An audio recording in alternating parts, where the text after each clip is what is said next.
Fine. Okay, so let's start the session, guys. So in the yesterday's session, I stopped the class at the point nodal. Okay, so I'm going to start from that point onward. So just give me 1 minute so that I can share the video. So you guys also share this video, guys. Whatever platform you are, whichever platform you are connected, you can share this video to every platform. Okay, so just give me 1 minute so that I can also share at some platform.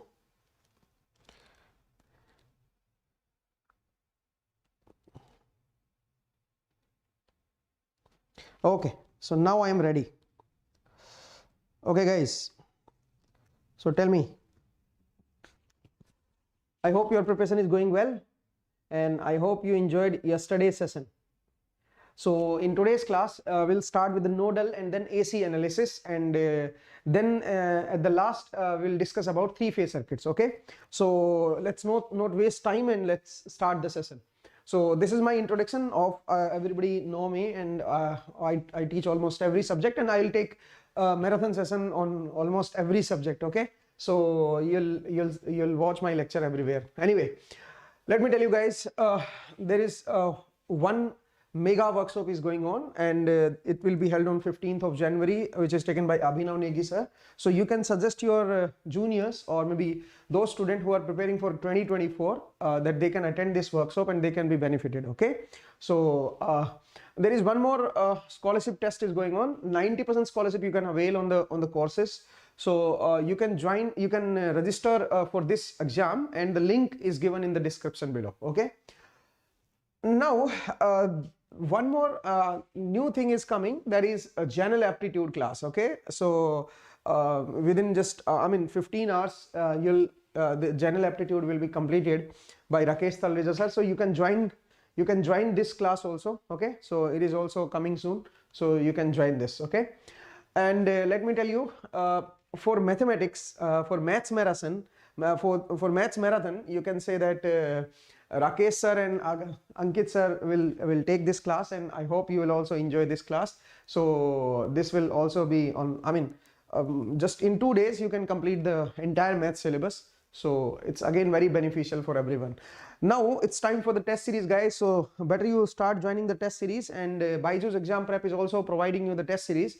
So you join it, and it's not that much costly, and start giving the tests so that you can analyze your speed and accuracy. Okay, so in this test series you'll get many tests, 60+ tests will be there, and including the mock test also. So you'll get many tests, and the interface is like GATE exam. Okay, IITs, the interface provided by the IITs is exactly same. Okay, so anyway, let's proceed. So before starting the class, please subscribe this channel and like the session and press the bell icon so that you get the notification whenever the video is live. Okay, let's start, guys. So in yesterday's class I was telling you about some basic laws, KVL, KCL, and then equivalent resistance and balancing Wheatstone bridge, like something, and star delta conversion of capacitor and inductor. So I told you these kind of stuff. Okay, in today's class what I'm going to do is I'm going to start with the nodal analysis, because nodal is again very important, and many students don't know how to write the nodal directly. They know how to write the nodal, but they don't know the direct method of writing the nodal. So in today's discussion, for the first half an hour or maybe 20 minutes, I'll devote on the nodal analysis, how to write the direct nodal equation. Okay, so let me teach you about writing the direct nodal equation. Okay, direct nodal equation, direct nodal equation. Okay, direct nodal equation, and you can solve the questions. You can apply the nodal on the question wherever the current or voltage or maybe power is asked in the circuit. Okay, let's say this is the circuit we have. Let's take a circuit. Let's say I have this circuit. Okay, and this is the circuit, guys, and let's say here I have a resistance and a dependent source. The value of this dependent source is 20I1. This is 10 ohm. This is 20 ohm. This is 5 ohm. 5 ampere, 40 volt. And let's say this current is I1. This current is I1. On this current, the dependent source is depending. What I need to do is, I need to find the power delivered by the dependent source. Power delivered by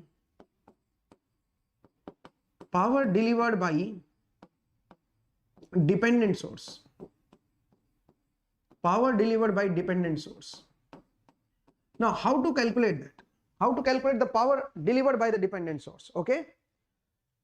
Okay, I'll try to do it fast. Okay, I'll try to do it fast so that those students who already know this method, they don't get bored. Okay, so I understand that. But anyway, I have to tackle this topic, so that's why I'll take only two questions. One is this and one is super node question. Okay, then I'll complete this. Okay, so this is the circuit, guys, and in this circuit, power delivered by the dependent source is asked. Now tell me how many junctions are there. First of all, whenever you apply the nodal, you have to look at the number of junctions. How many junctions are there, guys? Tell me. There are two junctions. One is this junction and second one is this. So actually there are two junctions, this and this. Out of these two junctions, you have to assume one as reference junction. Okay. Now, the reference mean, is it 0 volt or something else? Tell me, guys. What is the meaning of reference? What is the meaning of reference? Will you provide 0 volt to the reference or some other volt to the reference? It doesn't mean that, reference doesn't mean that you always provide 0 volt to it. No, reference means you can take any reference like 2 volt, 10 volt, 20 volt, 30 volt, whatever you want. You can assume this junction, you can give that voltage to this junction. There is no boundation that you have to put 0 voltage always. No, 0 will make the calculation easy. 0 will make the calculation easy. That's why we put reference as 0 volt, but it's not necessary. You can take reference as 10 volt, 20 or 30. Okay, it doesn't matter. Let's take reference as 0 volt. I'm assuming that reference to be 0, but it's not necessary. You can take 20, 30, 40, whatever. Okay, reference you can take any value. Okay, so I have assumed this as 0 volt and this as VA. Let's call it VA. Now, first of all, I need to calculate this VA. Then only I'll calculate the power absorbed by or power delivered by this dependent source. How to calculate the power delivered by the dependent source? We know that the power will be delivered by this dependent source only if this current is known to us. Let's say if somehow we can calculate this current I naught, then the power delivered will be 20 I1. This is the value of the dependent voltage source multiplied by I naught, because power will be delivered only if the current is leaving this positive side. Then only it will deliver the power. That's why what we have done is 20 I1 into I naught will be the power delivered. So this product will be the answer. Now, how to calculate this product? We need to calculate this I1 value and this I naught value. Then only we will be able to calculate the power delivered by this source. So what we can do is we can assume this as reference and this as VA. Okay.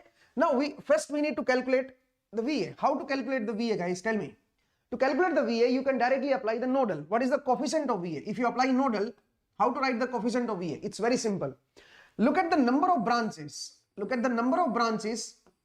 How many branches are connected to this junction? There are 3 branches which are connected to this junction. Now what you need to do is you take resistance of every branch, make it inverse. Take the inverse of the resistance of every branch and add them. So what is the resistance of this branch? 10 ohm. So what you can do is you write 1 by 10 plus what is the resistance of this branch? It's 20 ohm. So it's 1 by 20. Now in this branch there is a current source. Whenever there is a current source, don't use that branch resistance. Okay, so I am not going to write this branch resistance. What I am going to write is 1 by 10 plus 1 by 20, but not 1 by 5. Why not? Because there is a current source. Whenever you get the current source in any branch, don't write the resistance of that branch. Okay, so this will be the coefficient of VA. While writing the nodal, this will be the coefficient of VA equal to the entering current. Equal to entering current. How to calculate the entering current? It's very simple, guys. How to calculate the entering current?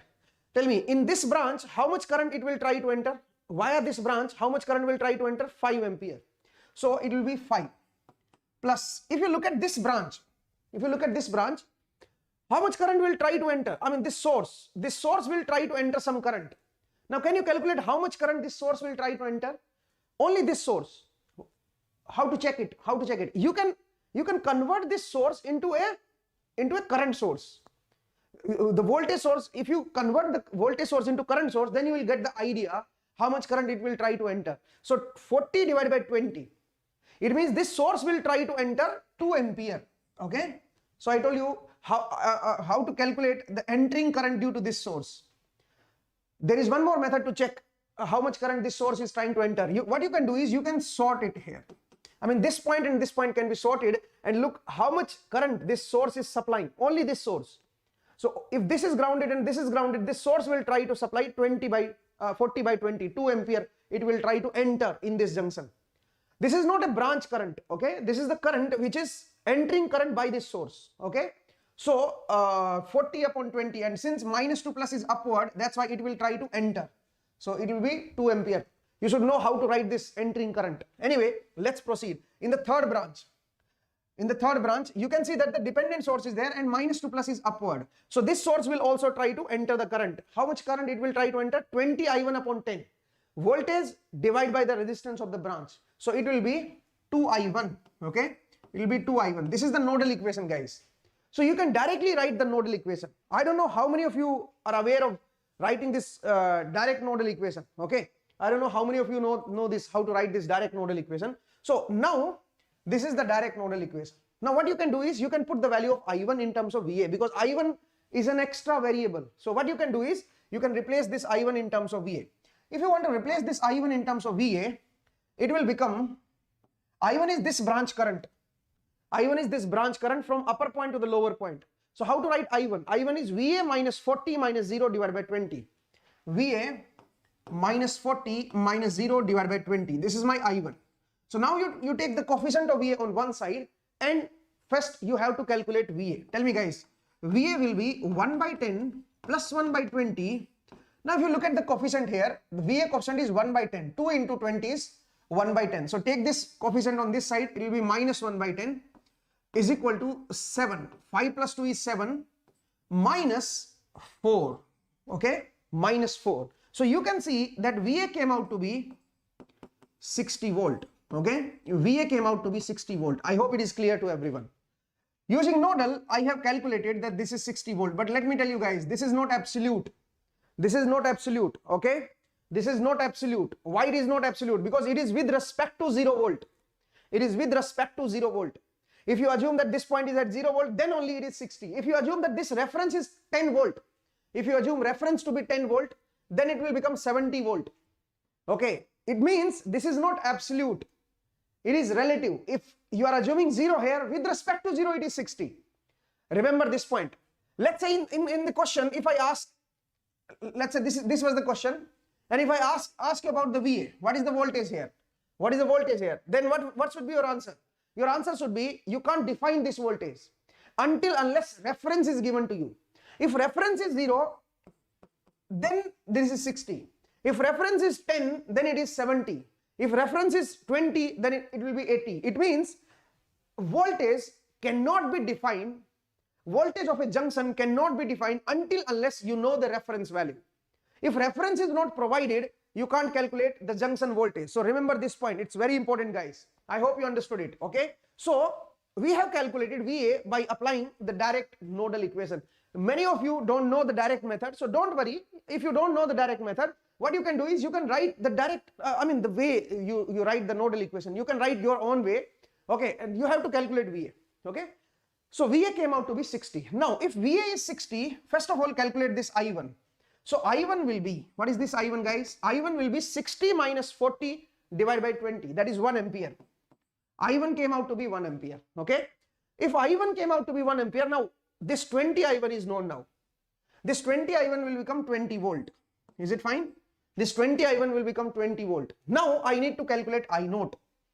Because I need to calculate I1 and I naught now. Once you get these two values, then power delivered by this dependent source will be known, okay? So I1 is known. I1 we have calculated 60 minus 40 minus 0 upon 20, that is 1 ampere. Once you get this I1 value, put it here. So the dependent source become 20 volt. Now I need to calculate this I naught. And this I naught is from lower point to the upper point. Now how to calculate I naught? You can apply nodal in this branch. 0, because since you are going from lower point to the upper point, 0 plus 20 minus this 60 divide by the resistance 10. So it will be equal to minus 4 ampere. So I naught came out to be minus 4 ampere. Is it fine, guys? Now what you can do is you can put the value of I1 and I naught. So if you put the value of I1 and I naught, it will be 20 into 1 into I naught. I naught came out to be minus 4. Okay. So power delivered is minus 80 watt. It means actually it is absorbing the power. Actually this source is absorbing the power. Okay. So please understand how I have written this equation. I mean this is the easy way. Okay. So you can write the equation like this and you can calculate power absorbed or delivered by this source. So power delivered is negative. It means actually this source is absorbing the power. Okay. I hope you understood it. Tell me, guys, is there any problem? Is there any problem, guys? Tell me. Okay. Can I proceed? Don't forget to like this session, guys. Please like this session. Those who haven't liked it, please like the session, because many students haven't liked it. So like this session. I want at least century. Okay. Century of likes. Okay. Anyway, let's come to the next question. Now I want to give you a question on super node. Okay. And how to write the direct nodal equation on super node. Let's take a question. Let's say I have a circuit like this. This is my voltage source, and let's say this is the circuit I have. Okay, this is the circuit I have. Here I have the current source, and here you have the resistance. Okay, so let's say, and this is provided as 20 volt. This is provided at 20 volt. This is given in the question. 40 volt, 10 ohm, 10 ohm, 60 volt, 10 ohm, 5 ampere, and 20 ohm. Okay, this is the question, guys. What I need to do is I need to calculate the power absorbed by 60 volt. Power absorbed by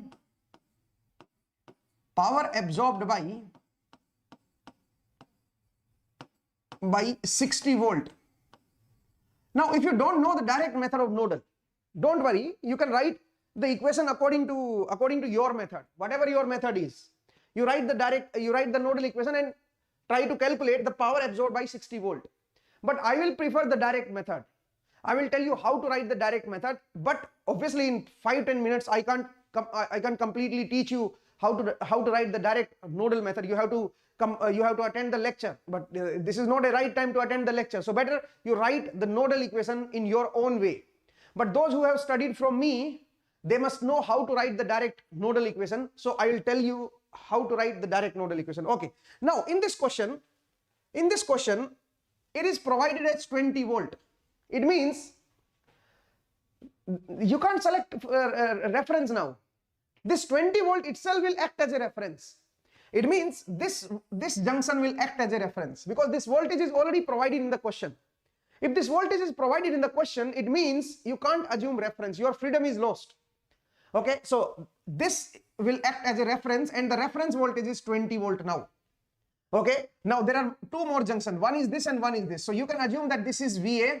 If this is VA, this will be VA plus 60. This will be VA plus 60. You know that from minus to plus, if you go from minus to plus, this is a direct voltage source between two junctions. Whenever you have direct voltage source between two junctions, it will become a super node. It will become a super node. This node and this node will make a super node. Okay, so it will become a super node. Fine. Now, if this is VA, this will be VA plus 60 because if you go from minus to plus, it will be VA plus 60. So first, what you need to do is you need to calculate VA and VA plus 60. Then only you can calculate the power absorbed by 60 volt. How to calculate the power absorbed? To find the power absorbed, you need to calculate this current I naught. Okay, so power absorbed by 60 volt is 60 I naught. Power will be absorbed if this current is entering in the positive sign. If the current is entering in the positive sign, okay? If the current is entering in the positive sign, then only the power will be absorbed. So I need to calculate this I naught. How to write the direct nodal equation? I need to write the nodal equation for VA because there is only one unknown. VA is unknown. So I need to write the nodal equation for VA. Tell me the coefficient of VA, guys. The coefficient of VA is 1 by 10 plus 1 by 10 because these branches are connected with VA. Na? Not only these branches are connected with VA, these branches are also connected with VA. You can see that here also the coefficient is VA. Na? Here also the voltage is in terms of VA. That's why in the same equation I have to write this branch resistance and this branch resistance. But I will avoid this branch resistance. Why? Because there is a current source. Whenever you have a current source in any branch, skip that branch. You don't need to write the resistance of that branch. So this 1 by 10 will not appear, but this 1 by 20 will appear. Plus 1 by 20 is equal to entering current. Now tell me the entering current. In this node, how much current will try to enter? Tell me, guys. Here you have 20 volt. This 20 volt try to give away the current. It will try to give away the current. How much current it will try to give away? 20 by 10. Voltage of branch divided by the resistance of the branch. That will be the entering current. So this 20 volt will try to give away the current. It means it will try to enter the current in this junction. 20 by 10, that is 2.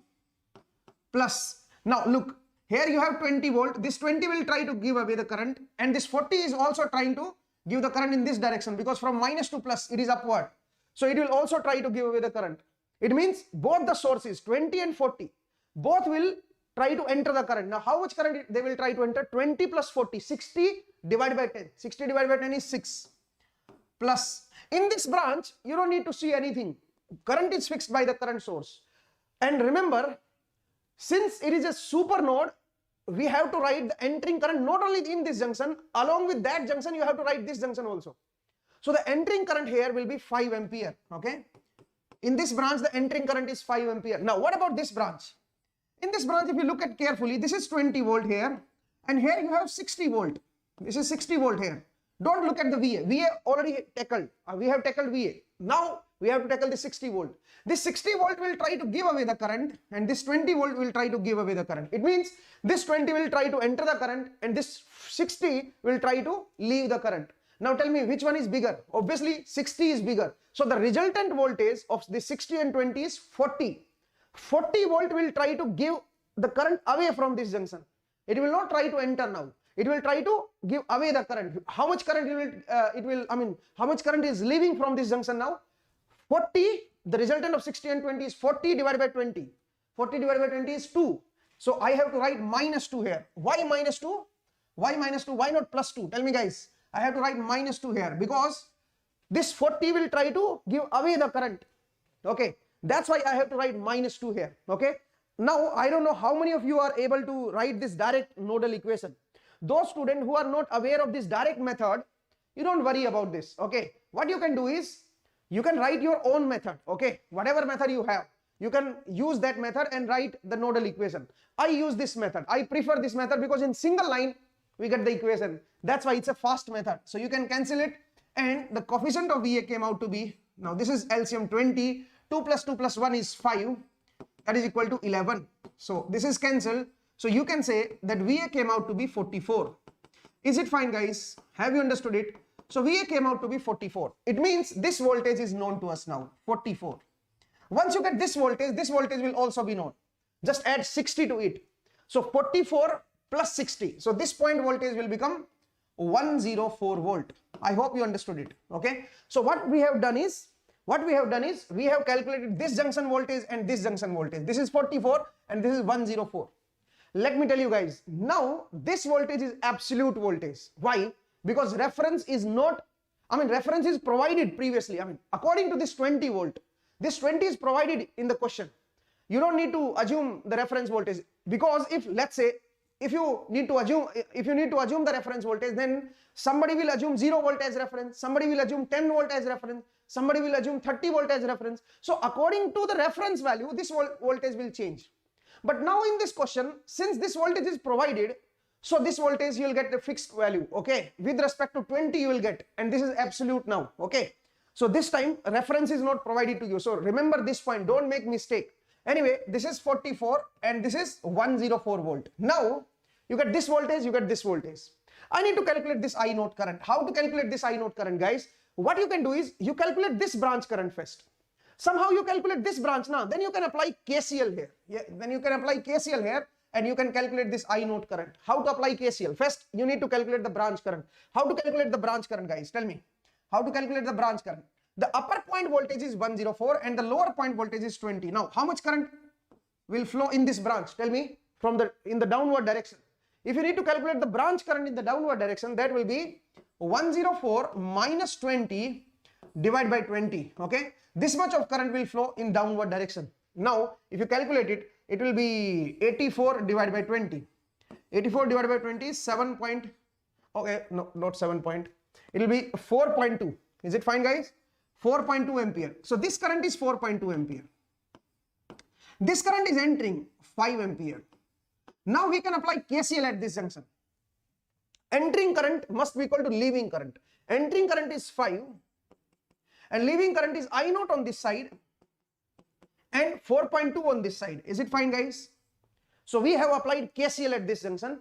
Entering current equal to leaving current. So what you can do is you calculated I1 as 0.8 ampere. Once you get this I naught, 60 into I naught, 60 into 0.8. So this will be 60 into 0.8. That is 48 volt. Is it clear, guys? Is it clear? So this way you can calculate the power absorbed by the source. I have written the direct nodal. I don't know how many of you are aware of the direct nodal. How many of you are aware? Tell me, guys. Is there anyone? I mean, how many of you are aware of direct nodal? How to write the direct nodal? Tell me, guys. Say yes or no. Those who know how to write the direct nodal, say yes. Say why. Write Y. Those who are aware of direct nodal method, write Y. If you are not aware, write N. Write N. So maximum students are aware how to write the direct nodal. That's great. That's good point. Okay, that's fine. So so you must have studied from me. Anyway, so I told you the direct nodal method, how to write the direct equation and then how to calculate this. Now, in some situation, it might be possible that the number of junctions are more than 1. Now you can see that in this case the number of junctions were 3, yes, but the variable is 1, because variable are important, na? The number of variable will be equal to number of nodal equation. Only one variable is there. That's why we have to write only one equation. But it might be possible that the number of junctions are more than 1, or the number of variables are more than 1. Then what you can do is you have to reduce the number of junctions. How to reduce the number of junctions? Let me tell you about that. So for that I need some blank space. Okay, let me write a diagram here. Let me design a circuit here. Okay, let's take a circuit like this. So I have a circuit like this. Okay, I have a circuit like this.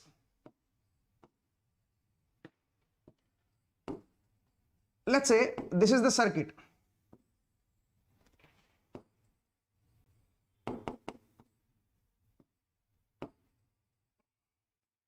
Let's say we have this circuit, okay?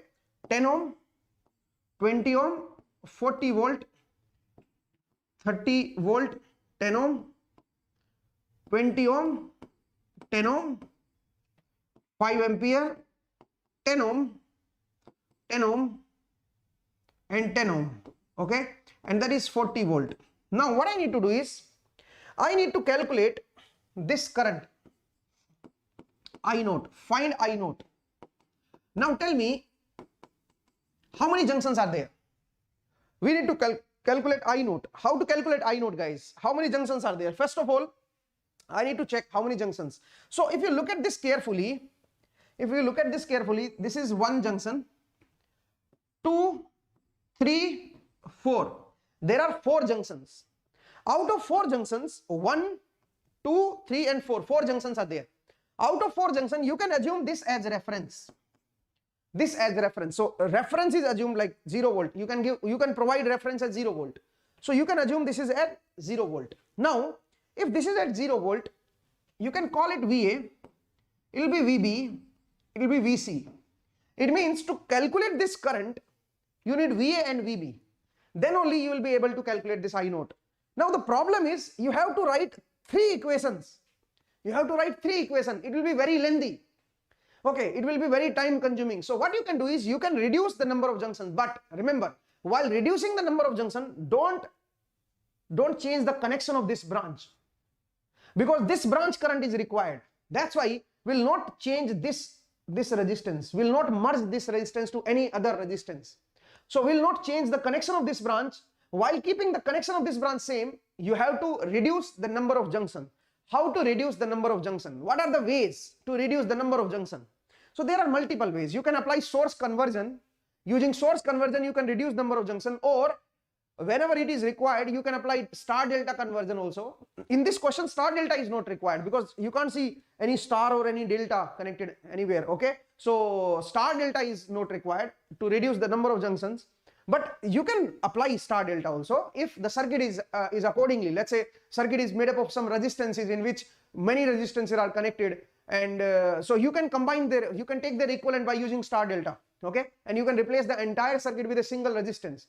So what you can do is you can minimize the number of junctions using, I told you, using source conversion, using star delta conversion, or using network theorems like Thevenin theorem. Okay, you can also apply Thevenin theorem. You can replace this entire circuit by its Thevenin equivalent. You can calculate the Thevenin equivalent of this circuit and you can replace the entire circuit with this Thevenin equivalent. No problem. You can reduce the number of junctions. So what you can do is, let's apply source conversion. Okay, I want to apply source conversion. Using source conversion, you can reduce the number of junctions. Now the problem is, please tell me, can you reduce this? Can you convert this current source in voltage source? Tell me guys, say yes or no. Tell me guys, you have 5 ampere and 10 ohm in series. Can you convert this current source into voltage source? Say yes or no. Can you convert this current source into voltage source? Say yes or no. Tell me guys. Many students think that you can't convert this current source, but this is not true guys. Let me tell you, whenever you have a current source in any branch, what you can do is, you can remove this resistance. There is no need for this resistance. This resistance will appear nowhere. Even in the direct nodal method, if you remember, whenever any branch has current source, you don't look at this resistance. You don't write this 10 ohm anywhere. This 20, this 10 and this 20 is required because they don't have current source in them. So 10, 10, 20 is required, but this 10 is this term will not appear anywhere in the nodal equation. So what you can do is, whenever you have a current source, along with that current source, if you have some voltage sources or maybe resistances in series, what you can do is you can remove that resistances or you can remove that sources. Okay, only current source is required. So what you can do is the complete branch can be replaced with a current source. So now you have to be careful. You have to be, smart. Okay. So if you want to apply the source conversion and if you minimize the number of junctions using source conversion, what you can do is the first step is treat this as a current source only. Don't look at this 10 ohm. You can even remove this 10 ohm. This 10 ohm is not required. Okay. This 10 ohm is not required. You can remove it. Okay. You can make it like this. You can make it like this. Okay guys. So now I think now you can apply source conversion. First of all, you convert this 10 ohm and this 40. Okay. If you convert this 10 ohm and this 40 volt, you can convert it in current source. So let me convert it in current source. So if you convert this in current source, it will be 10 ohm. It will be 10 ohm. Tell me guys, it will be 10 ohm. Here you can say that this will be 10 ohm and in parallel with a current source, and the current source value is 4 ampere. Is it fine guys? So you can replace like this. Now tell me, now what you can do is this 10 and this 10, they are in parallel. If they are in parallel, what you can do is you can combine them. It will be 5. Okay. So you can replace this 10 and 10 as 5 and this 4 and 5, it will become 9 because they are connected at the same junction and they are in parallel. So you can say that 4 and 5, they will be added and they will become 9 ampere. So what we can do is we can replace this 10 and this 4. Okay. We can replace this 10 and this 4. This resistance will become 5 ohm. This resistance will become 5 ohm and this will become 9 ampere. Is it fine guys? Now you can replace it like this. Now you further reduce it. Now you convert this current source into voltage source. If you want to convert this current source into voltage source, this 5 ohm will be in series with the voltage source and the voltage source value will be 45. Okay. So you can convert this resistance and this current source. Okay. So it will be, tell me guys, what will be the value? It will be 5 ohm in series with 45 volt. Is it fine guys? Look at the polarity of the voltage source. Okay. So now you can see that the circuit is a bit simplified. Now this is not a junction. This junction is gone now. This variable is gone now. Okay. Because this will not act like a junction. Now you have only 2 junctions, VB and VA. Now what you can do is you can further reduce this side. You can further reduce this side and you can reduce this junction. Only one junction is there, VB. Okay, if you want to reduce this side, then you can say that first of all you convert this in current source. Tell me guys, this 20 ohm will be in parallel. This 20 ohm will be in parallel, and there will be a current source of 2 ampere. 40 divided by 20 is 2 ampere. Is it fine, guys? This will be the current source value. So you can replace that voltage source into current source. Now what you can do is you can combine them, 10 and 20. So the equivalent of 10 and 20 is 10 into 20 by 30. So it will be 10 into 20 by 30, you can say, no? So it will be 20 by 3. Okay, so you can replace this resistance with 20 by 3. So this resistance will become 20 by 3. Is it fine, guys? Now what you can do is you can again convert this in voltage source. If you want to convert this in voltage source, then it will become a voltage of 40 by 3 in series with 20 by 3. Okay, so what you can do is you can again convert this in voltage source. Okay, so it will become like this, 20 by 3 ohm in series with voltage source of 40 by 3. Look at the polarity, guys. Now you can see that this junction is gone. This junction is gone. Okay, this junction is gone now. Okay, because this will not act like a junction. It will act like a node. It will act like a node. Okay, so this is not a junction now. This is not a junction. And look at this. I have not changed this connection. I have not changed this connection. This connection must remain intact, because we need to calculate this I naught now. That's why. So only one variable is there. Now you can apply the nodal directly, and you can calculate the value of I naught. Tell me, guys, is it fine? Have you understood it? So this way you can minimize the number of junctions. This way you can minimize the number of junctions. It's easy peasy. I hope you understood it. Now let's start with the AC circuit. Okay, so till this point I have completed nodal and basic laws. I hope you enjoyed. I hope you understood everything. Now it's time for the AC circuit. I want to start AC circuit. I told you that first half an hour I will devote on the nodal, and so it's over. So I told you how to apply direct nodal, and wherever the super node is there, how to write the direct nodal equation. If you want to minimize the number of junction, what should be the process? Okay, so now let's proceed with the AC circuit. In AC circuit, remember, I'm discussing about steady state AC circuit. Okay, I'm doing the steady state analysis of AC circuit. Okay, so steady state AC analysis I'm trying to do. Okay, remember the chapter name is steady state. Steady state. This steady word is very important. Steady state means this circuit is working for a long time. Okay, this circuit it has started working from some 100 years ago. So now I'm looking at this, and this circuit is under steady state. Okay, so the analysis is under steady state. So you have to understand some points. What are those points? There are three elements like resistance and inductance and capacitance. Inductance and capacitance. You have three elements. Under steady state, their reactance will be, we have to calculate the reactance of inductor and capacitor and the resistance of this resistor. So the resistance will be R. Under steady state also it will remain same. But the inductor and capacitor will show their reactance under steady state. Under steady state, the reactance of the inductor is J omega L. Omega is the frequency of the source. And the capacitor will act like minus J by omega C ohm. Okay. This will be the reactance of the capacitor. This is the steady state reactance. This is not transient reactance. This is not transient behavior. So be careful, guys. I am discussing about steady state. So under steady state, capacitor will behave like reactance again, and the reactance value will be, why I call it reactance, not resistance. Reactance is because they are purely imaginary. Iota is there, na? So purely imaginary. So that's why it will be, it is called reactance. Minus J by omega C is the reactance of the capacitor, and J omega L is the reactance of the inductor.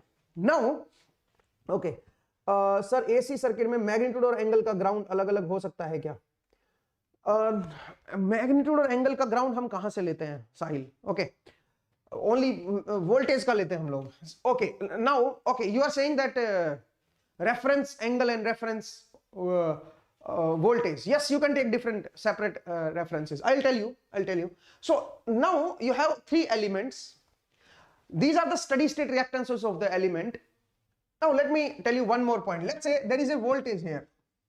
The voltage is Vm sin omega t. So the current Vm sin omega t, the current through the resistor will be in phase with this voltage. Okay, the current through the resistor will be in phase with this voltage. Whatever the current is, current will be whatever the voltage is divided by resistance, Vm sin omega t divided by R. This will be the current. So you can say that, you can see that this is the voltage source and this is the current source. They have the same phase. Here you have sin omega t, here also you have sin omega t. But in case of inductor, let's say the voltage across the inductor is Vm sin omega t. So what will be the current? You have to divide it with j omega L. What is the meaning of j? J means iota. Iota means its magnitude is 1 and angle is 90. So what you can do is take this angle 90 in the numerator, so it will become Vm sin omega t minus 90 divided by omega L. I have taken the angle of this j. The j means 1 angle 90. J means 1 angle 90. So if you take this angle in the numerator, it will be subtracted. I think everybody know about this. So Vm by omega L sin of omega t minus 90, this will be the current. So you can see that the current through the inductor will lag the voltage across the inductor by 90 degree. The voltage is sinusoidal, pure sine wave, Vm sin omega t, and the current is lagging by 90 degree. It's negative, minus 90. So it means in inductor, current through the inductor will lag the voltage across it by 90 degree. Now, if you look at the capacitor, in capacitor, what will happen, guys? In capacitor, let's say the voltage across the capacitor is Vm sin omega t, Vm sin omega t. So if you divide it minus j by omega c, now you will see that this will be the current through the capacitor, because voltage divided by the reactance will be the capacitor, okay, will be the current. So now you can calculate the current. So it will be, j means 1 angle minus 90. This omega c will be multiplied in the numerator, omega c into Vm, and this minus j means 1 angle minus 90. If you take this minus 90 in the numerator, it will be added to it. So it will become Vm sin of omega t plus 90, okay. It will be like this. So it means you can see that in capacitor case, the current through the capacitor will lead the voltage across it by 90 degree. Okay, I think everybody know that. I think everybody knows that. So in case of inductor, capacitor and resistor, in resistor, current through the resistor will be in phase with the voltage across the resistor. In inductor, current through the inductor will lag by 90 degree from its voltage across the inductor, and in capacitor, the current will lead the voltage across it by 90 degree. Okay. Anyway, so I told you in steady state AC how these elements behave. Now the main problem in AC circuit is KVL and KCL. This is the most difficult part. KVL, KCL is the most difficult part in AC circuit. Many student commit mistake in this topic, KVL and KCL. Now the things have changed. You can't add current and voltages algebraically. Whenever you have AC source, remember, while adding, subtracting, multiplying, you must know the magnitude as well as the angle of the quantity. Let's say you are adding two currents. Now till this point the DC circuit was there. In DC there is no phase. There is no phase angle. But in AC you have the phase angle. You have the phase angle. If you have the phase angle, then while adding, subtracting, multiplying, dividing, you must know whenever you are multiplying two quantities or adding two quantities, there must be magnitude as well as angle. You can't add them without angle. Look, let's look at this. At this point or at this point or at this point, whatever. Okay. Let's take a separate example. After that, I will take this example also. Let's take a simple example. Let's say I have this resistor, this inductor, and this capacitor. Let's say I have this circuit, and this is an AC circuit. This circuit is under AC, steady state AC. This current is 4 ampere, this current is 5 ampere, and this current is 6 ampere, let's say, or maybe 8 ampere. Okay, I need to calculate this current. Many students think that, sir, it is very simple. You can apply KCL, 4 plus 5 plus 8. If you do like this, 4 plus 5 plus 8, then I will be equal to, it will be 17 ampere, and this is wrong. This is not correct. Okay, this is wrong. This is not correct. I cannot be 17 ampere. Now here you can't add direct, you can't apply direct algebraic addition. You can't do this because the circuit is AC. In AC circuit, remember, while adding, subtracting, multiplying or dividing, you must know the magnitude as well as angle of the quantity. Whatever quantity is, whether it is a current or voltage, okay, it doesn't matter. So remember, you need to know the angle of these quantity. Now, how to calculate the angle? How to find the angle of these quantities? Once you get the angle, then you can add them with angle, with phasor, with vector, okay? So they will act like a vector. They must have their angle. You have to calculate that angle, and then with respect to that angle, you can add them, okay? Now, how to add them? Let me tell you guys how to add them and how to calculate the resultant current. Okay, first of all, it's similar to nodal, okay?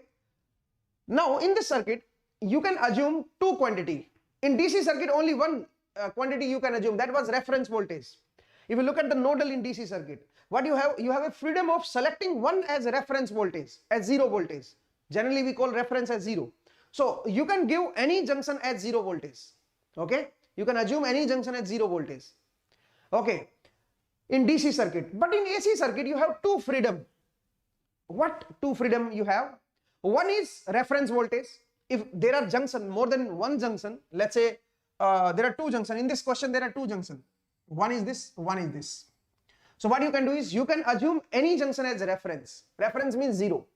So let's provide this voltage as zero. Okay. Now I have provided this as zero. So it means one freedom is lost. I have assumed this junction as 0 volt. Now you have one more freedom. That freedom is, you can assume reference angle. If no quantity is provided with some angle, let's say, you can see that this voltage Vs, this is not with angle. We don't know the angle of this quantity, we don't know the angle of this quantity and this quantity and this quantity. We are not aware of angle of voltage or current. No angle is provided. Now what you can do is, you can assume zero angle. You can give zero angle to any quantity. This is one more freedom, reference angle you can say. So reference voltage and reference angle, you have two freedom now. One is reference angle, the second one is reference voltage. So you have provided this voltage as reference voltage. So one freedom is lost. Now you have one more freedom. You can provide reference angle to any quantity. Now to which quantity we should provide the reference angle? Reference means 0 degree angle. To which quantity we should provide the reference angle? Tell me guys. The quantity which is more common in these three elements. The quantity which is more common to these three elements. Now which quantity is more common? Which quantity is same for these three elements? Tell me. Voltage. This point voltage is Vs. We know that if this is 0, the upper point will be Vs. From minus to plus, if you go, this point will be Vs. So what you can do is, you can assume the angle of this Vs as 0 degree. Okay, but this 0 is again arbitrary. Okay, you can assume it as 10 degree or 20 degree or 30 degree, whatever. Okay, it's up to you. Reference you can give any value. Okay, so I select 0 degree as reference. Okay, so what I have done is, I have selected this voltage. I have given the reference angle to this voltage. Why? Because this voltage is common to all element. Across this element also, across this element also, and across this element also, you have same voltage. That's why I provide voltage as 0 degree. It means this voltage is at 0 degree. So let me show its phasor. This voltage Vs is at 0 degree. So I have shown the Vs in this direction. Now, what about this current? This is a resistor. In resistor, we know that whatever the voltage across the resistor is, the current will be in same phase. So we know that the voltage across this resistor is at 0 degree. So current will also be at 0 degree. Current will also be in same phase. So current 4 ampere will be in phase with the voltage Vs. So it will be in the same direction. Is it fine? Now come to inductor. In inductor, current lags the voltage by 90 degree. We know that. So if voltage across the inductor is this, it means the current will lag by 90 degree. Lag means clockwise. So current will lag. Current, this 5 ampere will lag. Okay, this 5 ampere will lag the Vs by 90 degree. So this is my IL. Is it fine, guys? So IL came out to be 5. So we have calculated the relative angle of this current. If 4 is angle at 0, if 4 ampere is at angle 0, then 5 will be at minus 90. Now what about capacitor? We know that in capacitor, the current through the capacitor will lead the voltage across the capacitor by 90 degree. It means this current 8 ampere will lead by 90 degree. Okay, this 8 ampere will lead by 90 degree. Is it fine, guys? I hope it is clear to everyone. Now what I need to do is I need to add them. Now you can add them. They have relative angles. Now you can add them. So if you are going to add them, this 8 ampere and this 5 ampere, they are just opposite to one another. So the resultant will be 3 in upward direction. And in this direction you have only 4 ampere. So what you can do is you can calculate the resultant. The resultant will be 5 ampere. Is it fine, guys? So this current must be 5 ampere. This I must be 5 ampere. Is it fine, guys? Tell me. This I has to be 5 ampere. You can't directly add them. You can't directly add them because this is AC circuit. In AC circuit, you must have angle of each quantity. Let's say you are adding voltages or current or whatever. Okay, you must have angle of those quantities. So you have to assume some angle. How to assume some angle? How to give the quantity some angle? First, you have to provide reference angle to some quantity. With respect to that angle, you have to calculate the angle of other quantities. Let's say in this circuit, you have provided reference angle to the voltage across each element because the voltage across each element is same. That's why I have provided voltage at angle 0, voltage to be at angle 0. Once the voltage is at angle 0, with respect to that 0, this current will also be at 0, this current will be lagging, this current will be leading. Since you get the angle of these quantities, all these 3 currents, now you can add them now you can add them vectorally, okay, because they will act like a vector. So the resultant current will be 5 ampere and the angle of the resultant current will be this angle theta. Now tell me, is this theta important? Is this theta important? Tell me. No, this theta is not important. Why not? Why this theta is not important? Because this theta is arbitrary. If you are assuming this to be at 0 degree, with respect to 0, this came out to be theta. You can calculate the theta value. No? Theta is 10 inverse of 3 by 4. 36.86 I suppose. Okay. This will be 36.86. Anyway, so this theta came out to be 36.86. Now the problem is, this theta is purely arbitrary. It depends on the reference value. If reference you have assumed 0, then it will be 36.86. If you have a reference you have assumed 10 degree, let's say, you have taken this reference voltage at 10 degree, then with respect to 10 degree, it will be some other angle. It means this theta is purely arbitrary. You can't calculate the absolute value of this theta. That's why the theta is not important. Only the magnitude is important. Okay. I hope you understood it. Only the magnitude is important. So how to calculate the magnitude, how to calculate the resultant current, that I have told you. So while applying KVL and KCL, you have to be more careful in AC. That's why this KVL and KCL in AC circuit is the most difficult part in network theory. Okay. This is the most difficult part in network theory. Now let's come to this circuit. One circuit is provided to you and you can see this circuit. In this circuit, this is 10 ampere, this is 6 ampere, this is 4 ampere, this is 4 ohm, this is 3 ampere. Okay. I need to calculate RLC value. What is RLC? Okay. How to calculate RLC, guys? Tell me. Tell me, is there any way to calculate RLC? Tell me, everyone. Tell me how to calculate the RLC value. Tell me. And those who haven't liked this session, guys, please like it. Okay. I want to make century of likes. Okay. I need century of likes. So please do like the session. Those who have not liked the session, please like it. Okay. Till now, only 62 likes are there. I want to increase the live up to 100. Okay. So please like the session, guys. Do it fast. Anyway, let's try to solve this question. Let's try to solve this question. How to solve it? Is there any idea, guys? Are you trying this question or you want me to try this question? Tell me, guys. I can provide you some 2 minutes. I can provide you 2 minutes to solve this question. I told you, na, KVL, KCL is the most difficult part in AC circuits. That's why you have to be very careful while applying KVL and KCL. Okay. Okay. Okay. I think I should try it. Okay. Let me give you 2 minutes. You can take 2 minutes, guys. Please do it. Please do it. Do it fast. Do it fast. You can take 2 minutes. You can take 2 minutes. Do it fast. This is very good question. This is very good question. Do it fast. Let me see how many of you are able to solve it. That's why I'm telling you, KVL, KCL is the most difficult part in AC circuit, in network theory. Okay. Don't make take it easy. Okay, KVL, KCL in AC is the most difficult part. You have to be more careful while applying KVL, KCL. Okay. Okay, guys. So I think I should try it because it will be difficult for many students. Okay, let's look at this question, guys. Let's look at this question and how to solve it. Tell me, this is 6 ampere and this is 4 ampere. If we algebraically add them, then it will be the sum will be 10 ampere and this current is also 10. What does it mean? Can you tell me the meaning of this? What does it mean? Can you tell me the meaning of this? The meaning of this is, if this is 6 ampere, this is 4 ampere, algebraic addition, if I do the algebraic addition, it came out to be 10 and this current is also 10. It means this current and this current are in same phase. This current and this current are in same phase. That's why they are added algebraically and answer came out to be 10 ampere. Okay. So first of all, you have to understand it. Since the algebraic sum is given here, it means this current and this current are in same phase. Is it fine? So this is the first step to understand in this question. Okay. Let's try it. Now you can take this as a reference voltage. Assume this is at 0 volt and this is my Vs. This is one entire junction.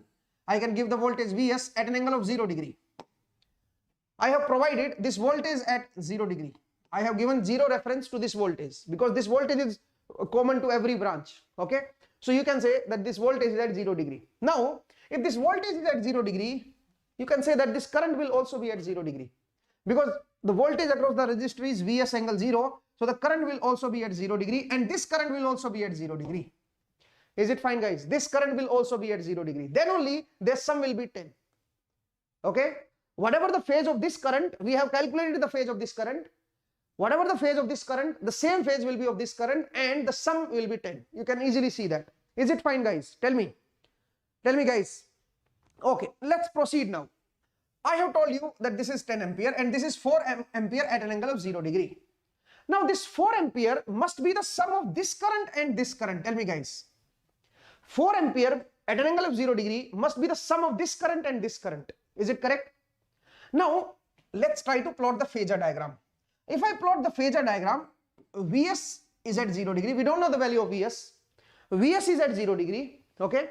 Vs is at 0 degree. Now this current will lead, this 3 ampere will lead Vs by 90 degree. We know that. The voltage across the capacitor is Vs itself. If voltage across the capacitor is Vs itself, then this current will lead Vs by 90 degree. Is it fine? And this current, whatever this current is, I don't know this current. Let's call this current as I naught. I don't know this current. This current will lag. This I naught will lag. This I naught will lag. We don't know about how much angle it will lag. We don't know that. We don't know that. How much angle it will lag. We are not aware of that. But we know that this I naught will lag. And their resultant will be 4 ampere in 0 degree. Their resultant will be 4 ampere in this direction. The resultant will be 4 ampere in this direction. Is it fine? It means if you take I naught has two components. One is this horizontal component and one is this vertical component. The resultant will be in horizontal component only if this component came out to be 3. It means this component is 3 ampere. Is it fine, guys? Is it fine? It means this component is 3 ampere. That's, I mean, up to this point I have understood that this component is 3 ampere and this component has to be 4 ampere. Is it fine, guys? This component has to be 3 ampere so that this can be cancelled. And the resultant came out to be this component and this component has to be 4 ampere. Have you understood it? Say yes or no. Okay. Let me tell you again. I have assumed that this current is I naught. If you have assumed that this current is I naught, obviously this is RL circuit. In RL circuit, current will lag. It will not lag by 90 degree because it's not purely inductive. Since it is resistor plus inductor, that's why you can say that current will lag. So I have assumed that this current is lagging by some angle theta. If the current is lagging by some angle theta, then it has two components. One is the component in this direction and one is the component in this direction. Now we know that the resultant of these two current has to be in 0 degree direction, in this direction. It means this component has to cancel with this component so that the resultant came out to be in this direction. Is it clear, guys? It means the horizontal component of this current has to be 4 and the vertical component of this I naught has to be 3, so that the resultant came out to be 4 only. The resultant came out to be 4 only in 0 degree, on 0 degree. I hope you understood it. Okay, so it means I naught has to be 5 ampere. If you take the resultant 4 and 3, I naught has to be 5 ampere. Is it fine, guys? So this branch current has to be 5 ampere. First of all, I have calculated this. Is it clear, guys? Tell me. Up to this point, I think there is no problem. Say yes or no. I think up to this point there is no problem. So we have calculated that this current has to be 5 ampere. Okay, this current has to be 5 ampere. Now, if you get this current, you can also calculate this angle theta. By how much angle it will lag? You can calculate this angle also, no? So this tan theta will be equal to this perpendicular length 3 by 4. Okay, 3 by 4.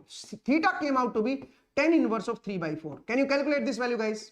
Tan inverse of 3 by 4. It came out to be 36.86, I suppose. 36.86. Please check it. Please check it. This angle should be at 36.86. Tell me, guys. It means this current is lagging. This current is lagging by 36.86. Okay. Yes, this current is lagging by 36.86. Now, how to calculate this L? Now you can calculate this L value. The impedance angle will decide the lag. Whatever the impedance angle is of this branch, with the same angle, the current will lag. It means we have to calculate the impedance angle. Now, the impedance of this branch is 4 plus j omega L. 4 plus j omega L. Omega is given as 10. So you can say that it is 4 plus j 10 L. This is the impedance of this branch. Is it clear, guys? This is the impedance of this branch. So what I need to do is I need to calculate the angle of this impedance. So the angle of this impedance is tan inverse of 10L by 4. It has to be equal to this angle, tan inverse of 10L by 4. This has to be equal to the current lagging angle, and current is lagging by 36.86. Is it fine? Whatever the current is lagging, that lagging angle is decided by the impedance of this branch, theta z. Now you'll ask me, sir, how can you say that? Because we know that the voltage across this branch is V angle 0, Vs angle 0. And let's say the impedance of this branch is Z angle theta Z. So this will be the current. So current came out to be Vs by Z angle minus theta Z. It means whatever the current is lagging, whatever angle the current is lagging, that angle is equal to minus theta Z, or the impedance angle. So the impedance angle will decide by how much angle the current will lag. So I have calculated the impedance angle because the impedance of this branch is 4 plus j omega L. Okay. So what I have done is I have calculated the angle of the impedance. That angle of the impedance must be equal to the lagging angle. How much angle this current is lagging? 36.86. Okay. So from here you can calculate the L value. Tell me, guys. Tell me, guys, how the downward 3 ampere. Okay, I'll tell you how I have taken this downward component as 3 ampere. Okay, but first let's calculate the L value. 10L by 4 is equal to 10 of this. 10 of this is 3 by 4. So L came out to be 3 by 10 Henry. Is it fine, guys? L came out to be 3 by 10. L came out to be 3 by 10 Henry. I have calculated the L value. 0.3 Henry. That's perfect. That's correct. But the question is, how I have taken this as 3 ampere? Because we know that the resultant of this current and this current, resultant of this 3 ampere, which is at 90 degree, and the resultant of this current I naught, which is lagging, the resultant of these two current has to be 4 ampere at 0 degree. Has to be 4 ampere at 0 degree. Now tell me, this I naught has two components. One component in horizontal direction and one component in downward direction. And I want the resultant in horizontal direction only. It can be possible only if this vertical component cancel. If this vertical component cancel, it means this downward component has to be equal to 3 ampere. Then only it will be cancelled and you will get the horizontal component as the resultant. And the horizontal component, we already know that horizontal component has to be 4 ampere because it must be the resultant component. So the resultant of these current, this component cancel, and only horizontal component is the resultant component, and it has to be 4 ampere. Okay, that's why I have taken this as 3 and this as 4. So the resultant I naught came out to be 5 ampere. Is it fine, guys? I hope you understood it. Okay. So this came out to be 5 ampere. Once you get this current I naught, 5 ampere, you can also calculate this angle, theta. by how much angle this current is lagging. You can calculate that. So this theta came out to be 36.86. Now I told you the current lagging angle is decided by the impedance angle. Whatever the impedance of this branch, whatever the angle of the impedance of this branch, that angle is the lagging angle of this current. It means this angle, which came out to be 36.86, that angle must be equal to the impedance angle of this branch. So the impedance angle of this branch is this. Okay. So what I have done is I have calculated the impedance angle, that must be equal to this angle, and then I have calculated the L value. So L came out to be 0.3 Henry. Is it fine, guys? Is it clear up to this point? Now I have to calculate the capacitance. Now how to calculate the capacitance? It's very simple. First you have to calculate the voltage. Now you know this impedance, now you know this inductance and know this resistance. It means you know the impedance of this branch. What is the impedance of this branch? Can you tell me? What is the impedance of this branch? The impedance is 4 plus j omega L. Omega is 10, L is 3 by 10. So 4 plus j3. This is the impedance of this branch. Is it fine, guys? Now what I can do is I can multiply this impedance with this current I naught. So this impedance 4 plus j3 multiply by this current I naught. I naught is 5 ampere. We have already calculated this current 5 ampere. So 5, but how much angle this 5 has? This 5 has minus 36.86. The angle is minus 36.86. Is it fine, guys? Now you have to multiply this so that you can get the Vs, so that you can get this voltage Vs. Okay. Now how to calculate it? It will be 5, the result magnitude is 5 at an angle of 36.86 multiply by 5 at an angle of minus 36.86. Okay. So the resultant came out to be 25 at an angle of 0. This is Vs. So Vs came out to be 25 volt. Is it clear, guys? Tell me. So from here I can say that this voltage has to be 25 angle 0. You get the Vs. Once you get the Vs, now you can calculate the capacitance. How to calculate the capacitance? Because we know that the current in this branch is 3 ampere. And the current in this branch is voltage across this branch divided by the reactance of this branch. So voltage is 25 angle 0 divided by the reactance. Reactance is minus j by omega c. Okay. Minus j by omega c. The magnitude of this current has to be 3 ampere because the magnitude is given. Though angle is also given, no? Angle you can take as 90 degree because it's leading the voltage. So you don't take the magnitude. I mean, don't take the magnitude. If you want to take the angle also, you can take that angle is at 90 degree. This 3 ampere is at 90 degree. From this statement, I mean from this relation, you can calculate the capacitance also. Let me try this. Take this 10C in the numerator. So 25 into 10C angle 0 divided by minus j. That is equal to 3 angle 90. Now this minus j means minus 90. Minus j means 1 angle minus 90. Take this minus 90 in the numerator, it will become plus 90. So you can say that 250C angle plus 90 equal to 3 angle 90. Okay, this 90 is cancelled. I mean this angle is removed. So you can say that C came out to be 3 upon 250. Is it fine, guys? C came out to be 3 upon 250. Tell me, guys. Calculator is not required. Why you require calculator? I mean the question values are such that you don't require calculator. Okay. So I have designed this question very carefully. Okay. This is not copied question. Let me tell you guys. I have designed this because I don't copy any question. I don't copy. This is not my habit. Okay. I design question on my own. Okay.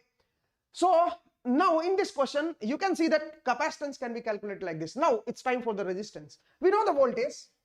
This voltage across this resistor is 25 angle 0 divided by R must be equal to 6 angle 0. Okay. So you can say the voltage is 25 angle 0 divided by R is the current. Current is 6 angle 0. Okay. So from here you can say that R came out to be 25 by 6. It's simple. Okay. So R came out to be 25 by 6. Is it fine, guys? Tell me. So this question was again very nice question. This question was very nice. And look how you have to calculate this question. That's why I told you KVL KCL is the most difficult part in network theory. KVL KCL is the most difficult part in network theory because many students are not, I mean they don't know how to tackle these currents and voltages. You don't know that. The first crucial point was you have to think that this 4 and this 6 are in same phase. How you are going to think? There is only one way, because you know that the sum of this algebraic sum is 10 and it is given as 10 ampere. This sum is the algebraic sum of 4 and 6.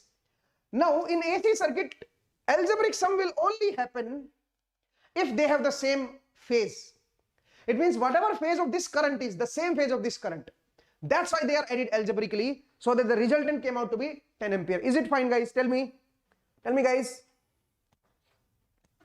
Now in this question, Sahil, there is no problem if you can take this voltage at some different angle, different reference. Don't take this voltage at 0 degree. It's not required. You can take as 20 degree or 10 degree or 30 degree, whatever. It doesn't matter. Okay. So it's up to you. Because if you don't want to take 0 degree as reference, now, because he is saying that, sir, I want to take the reference as different. I don't want to take 0 degree as reference. You can take voltage reference as 10 degree or 20 degree or 30 degree, whatever. Okay. So it doesn't matter. Answer will remain same. RLC will remain same. Okay. So I hope you understood this question. Please watch this lecture again so that you can understand how I have solved this question. So I told you, I'm telling you, KVL KCL is the most difficult part. Okay. KVL KCL is the most difficult part in network theory. Anyway, let's proceed, guys. Now what I want to tell you is, okay, I need some blank space, because I want to tell you about nodal in AC circuit, how to apply nodal in AC circuit, and where you can't apply nodal and where you can apply nodal. Okay, so I want to discuss the nodal in AC circuit. So I have to erase this, guys. I hope you'll not mind. Anyway, let's erase it. Now let's discuss nodal.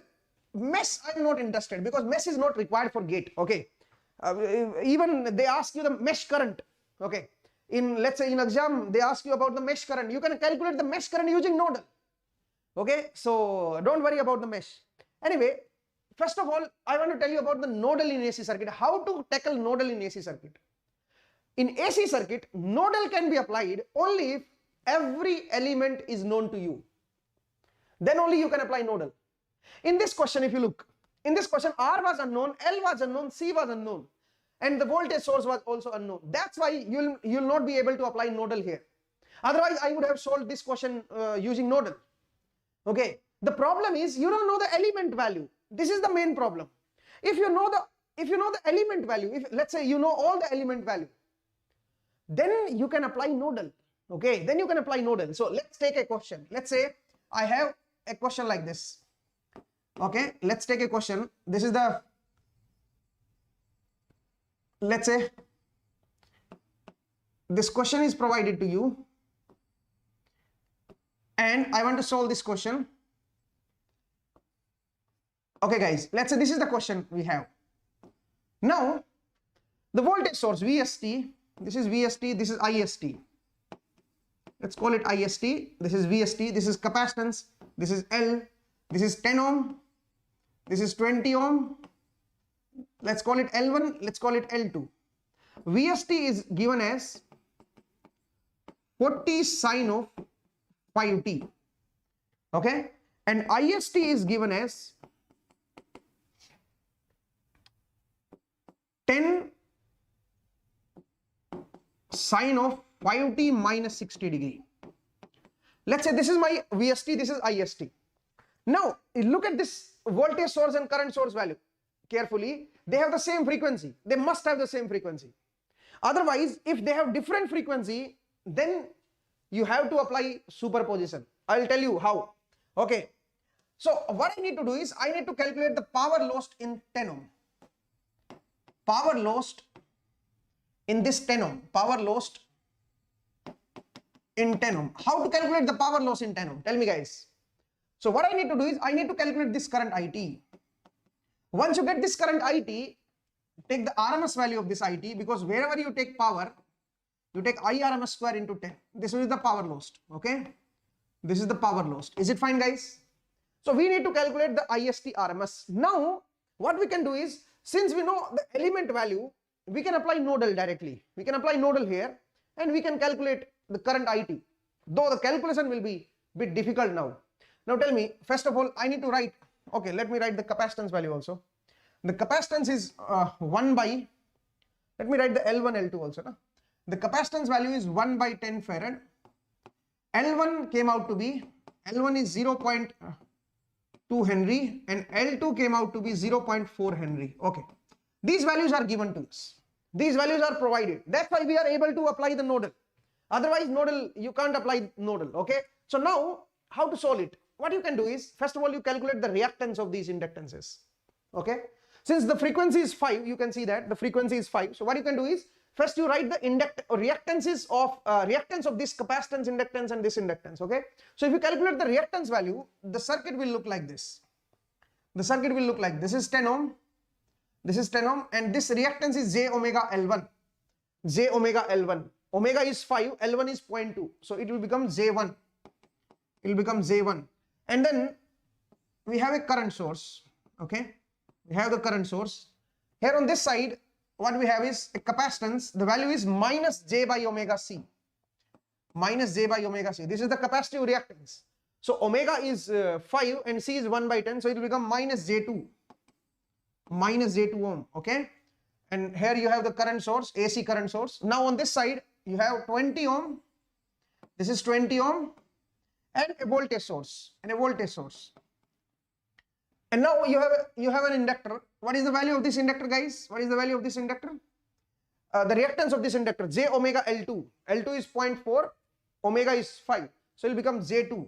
Okay, it will become J2. Now this is the circuit. Now what I need to do is, I need to take these sources into phasor form or polar form. Okay, I need to take these sources in polar form. How to take the sources in polar form? You take sine as reference. You take sine as reference. If you take sine as reference, what you can take is, you can take it like 40 angle 0. Sine reference means you take sine 5t as 1 angle 0. Okay, so it is 40 angle 0. Remember, this 40 is the maximum value. Okay, and this current can be written as, if sine is taken as reference, so it is, since it is sine also, so 10 angle minus 60. Okay, so you can say that this is 40 angle 0 and this is 10 angle minus 60. Is it fine, guys? So you can replace these sources like this. Now you can apply the nodal. What I need to do is, I need to calculate this current IT. How many junctions are there, guys? Tell me. I need to calculate this current I. Let's write it I. In polar form, let's write it in I. Okay, I need to calculate this I. How many junctions are there, guys? Tell me. How many junctions are there? There are 3 junctions. One is this, 2 and 3.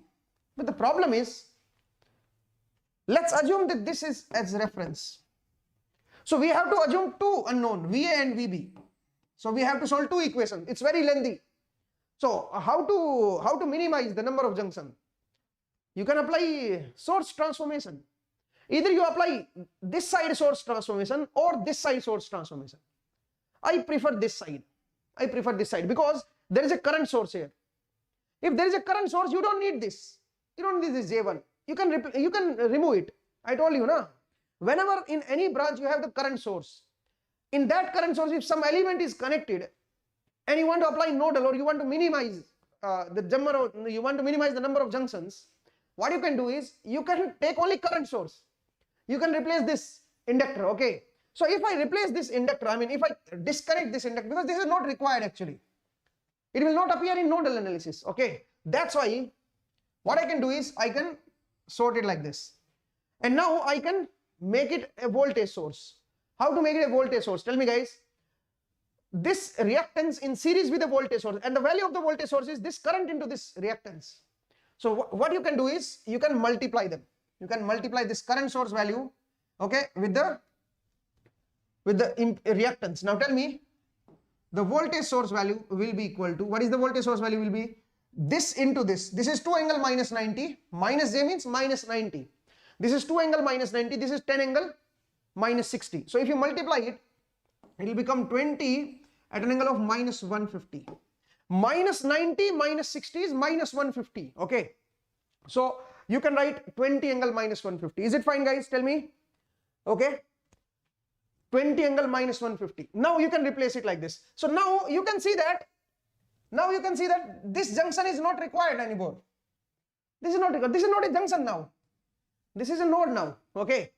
So it's simple now. Only one junction is unknown. Now you can now what you can do is, you can calculate this VA. Okay. There is one more step you can do. You can minimize this side also, na? So that this junction can also be minimized. Only one loop is there. Okay, and in that loop you can calculate the current I. No problem. Now you can apply nodal. There is one more step. What you can do is you can further minimize this now. You can convert this in single branch.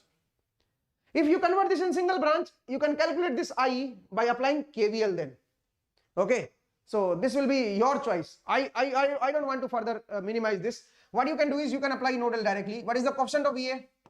The coefficient of VA is 1 by J2 plus 1 by 20 plus on this side you have 1 by 10 minus J2.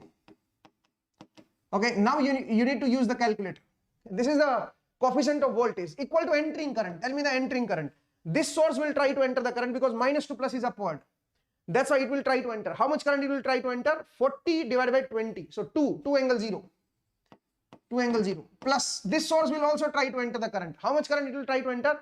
20 angle minus 150 divided by the impedance of this branch. That is 10 minus J2. Okay. So this way you can calculate VA. Once you get this VA, you have to apply calculator. Okay. This is a random question I have selected. That's why you have to use the calculator. Once you get this VA, then you can calculate this current I. It's simple. VA minus this voltage minus 0 divided by the impedance value. Easy peasy. Okay. So I hope you understood it. How to apply nodal. But let me tell you, nodal is not applicable whenever you have coupled circuit. Let's say these two inductors are coupled. Let's say these two inductances are coupled and they're coupling. Their mutual inductance is M. Mutual inductance is, let's say, 1 Henry. Not 1 Henry, 0.1 Henry. Yes, 0.1 Henry. Okay. Let's say the mutual inductance is 0.1 Henry. Okay. Now, how to solve it? You can't solve it using nodal. Okay. Nodal is not applicable now. So be careful. Whenever you have coupled circuit, whenever you have magnetically coupled circuit, you can't solve it. Okay. You can't apply nodal analysis. Okay. Just remember this point. It is very important. Okay. There is one more point I want to tell you. Okay. There is one more point I want to tell you. Whenever you have different sources, different frequency of the sources, let's say one frequency is 5 and this frequency is, let's say, 10. Okay. Now what you need to do is you have to apply superposition to calculate this current. To calculate this current, you have to apply the superposition. Okay. How to apply the superposition? Tell me, guys, how to apply the superposition? I mean, you should know the superposition. Let me tell you how to apply superposition. Can I rub this? Can I take some different question? Tell me, guys, can I take some different question? Reason बता दीजिए sir क्यों applicable नहीं है? Okay, let me tell you why this is not applicable in case of magnetically coupled circuit. In magnetically coupled circuit, you can't treat this as a separate branch. I mean, this you can't take this as isolated branch. This is coupled with this. If you are writing this, if you are writing the voltage across it, or maybe current through this branch, then the voltage across this element is not only because of this current I1, it will be also because of this current I2. That's the main problem. Okay, it's a coupled circuit. If you are writing this current, let's say in nodal, let's say you are calculating this current. To calculate this current, you have to look at the voltage or the impedance of this branch. Now, so impedance of this branch is not L1 only. Okay, you can't say that. There is a mutual inductance also. Okay, so that's the main problem. That's why you can't apply nodal in magnetically coupled circuit. So remember this point. Let's move further. But I want to make the century of likes. Now it is 81. I want to increase the likes up to 100. So please like the session, guys. Please like the session. Good evening, everyone. Good evening, Krishna. Okay. So let's proceed, guys. Let's take some different question with some different frequency. Okay. Let's say I have a source. Let me erase this. Okay. Let's say I have a source. I have a circuit like this. Let's say the circuit is like this. And I have, okay, this is the circuit I have. 20 volt, this is DC source, and this is 10 sine of 5t. Okay, and this is 2 ohm. This is maybe 0.4 Henry. Okay, and this is 1 by 10 farad. Okay, what I need to do is I want to calculate the power lost in 2 ohm. Power lost in 2 ohm. I want to calculate this. Power lost in 2 ohm. How to calculate the power lost in 2 ohm? Tell me, guys. Obviously, now you have different frequency. This is DC, this is AC. DC has 0 frequency, 0 hertz, okay, and this has frequency of 5 radian per second. It has different frequencies are there. So if there are different frequencies, then what you need to do is you need to apply superposition to calculate this current IT. Once you get this current IT, now you take IT RMS square into R, okay, this will be the power lost. So we need to calculate IT. To calculate IT, you can't apply nodal here because there are 2 different frequencies. So what you need to do is you need to convert this circuit in single frequency so that you can apply nodal and you can calculate the current I. How to convert it in single frequency? Apply superposition. First, we'll solve for DC only. So we have to deactivate this source. Okay. So if you want to if you want to calculate the current due to this DC source, then you can say that the circuit will look like this. This is 20. In DC, under steady state, this inductor will be sorted. This inductor will act like a sorted under steady state because I am doing steady state analysis. Remember this point. I am not doing transient analysis. Under steady state, the inductive reactance is J omega L. Since omega is 0, that's why its reactance will become 0. So I have to sort it. Okay. So this inductor is sorted for DC source, and this voltage source is also sorted. Okay.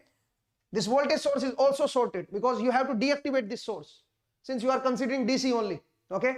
This inductor is sorted, this voltage source is sorted, and this capacitor will be open circuited. This capacitor will be open circuited. Why? Because the reactance is 1 by J omega C. Omega is 0. So if omega is 0, the reactance will become infinite. Infinite means you have to open it under steady state. Now this is the circuit, guys. Now tell me how much current will flow due to this DC source. The current will be 10 ampere. The current will be, so I1T I call it. I1T is 10 ampere and P1 power is 10 square into R. This DC current is the average current or RMS current, whatever you call it. Okay.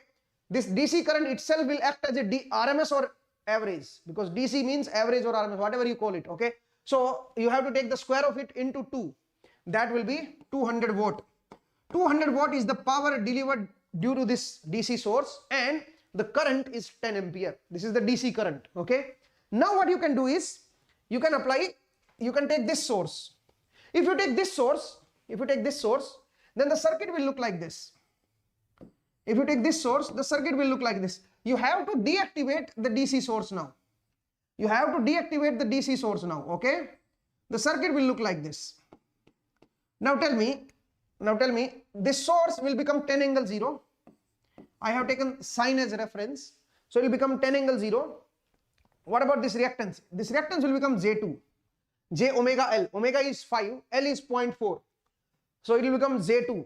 Now, what is this reactance? It will be minus J by omega C. So minus J2. It will become minus J2. Okay. Is it fine, guys? It will become minus J2. And this is 2 ohm. Now I need to calculate this I1T. How to calculate this current I1T? How to calculate this current I1T? You can apply nodal also to calculate this current. First you calculate this junction, or maybe there are some other ways also. Let's apply nodal because now you can apply nodal. Nah? Now you can apply nodal because only one frequency is there. Is it fine?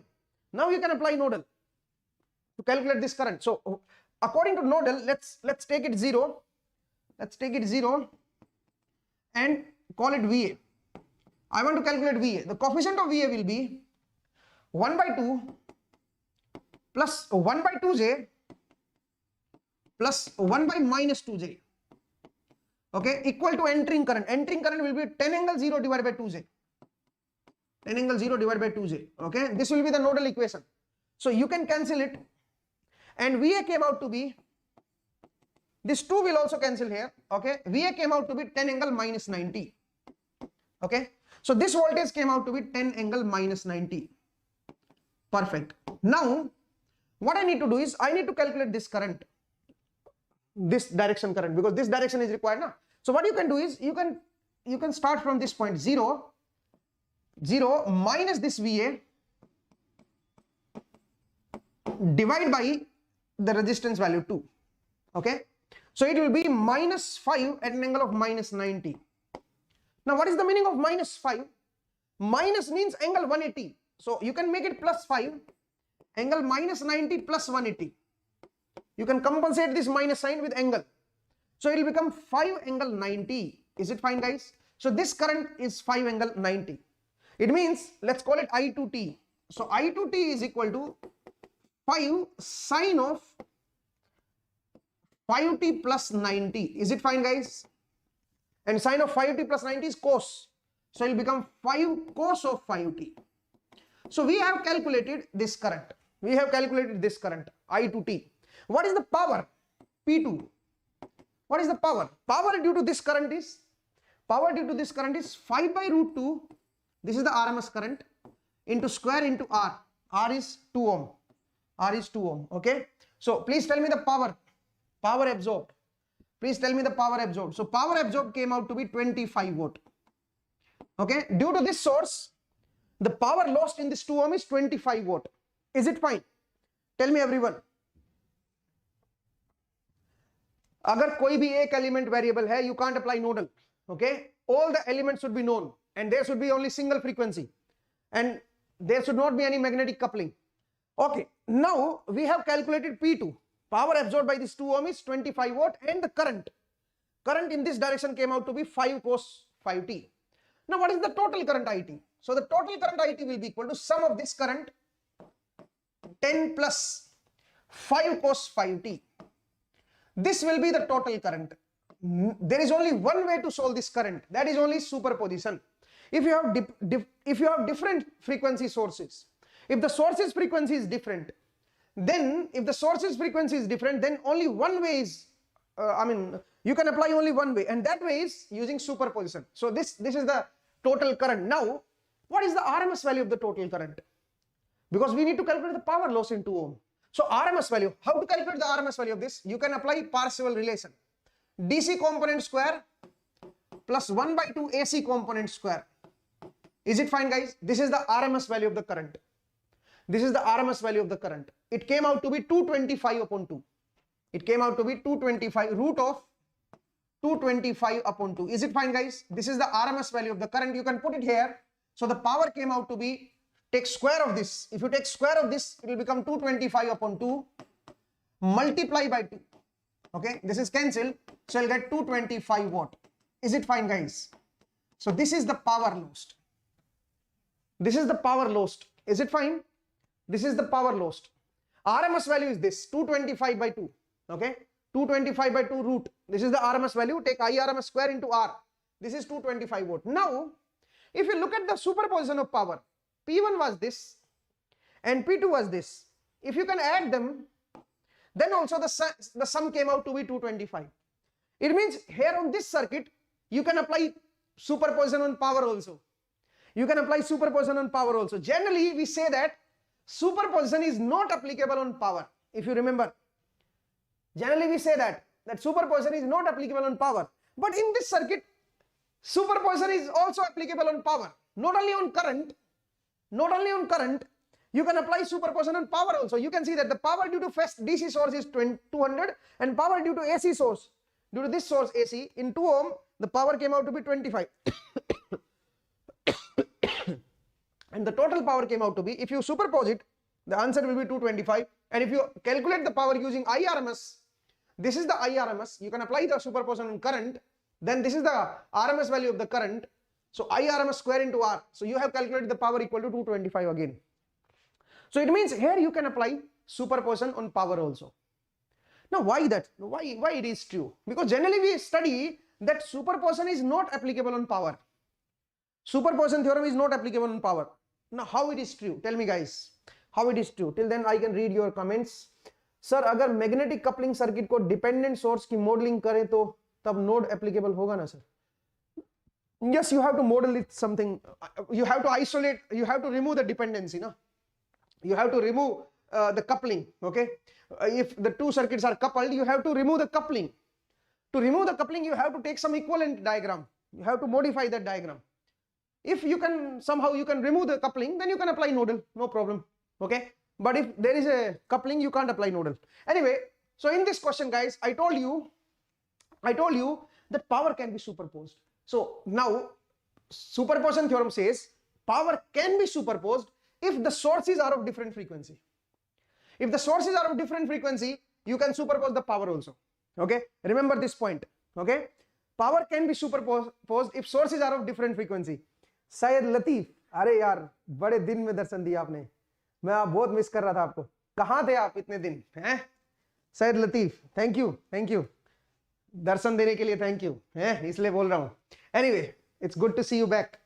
Anyway, so let's come to the next topic. So I told you that, remember, power can be superposed if sources are of different frequency. But with this statement, I can say that if the sources are of same frequency, then also power can be superposed.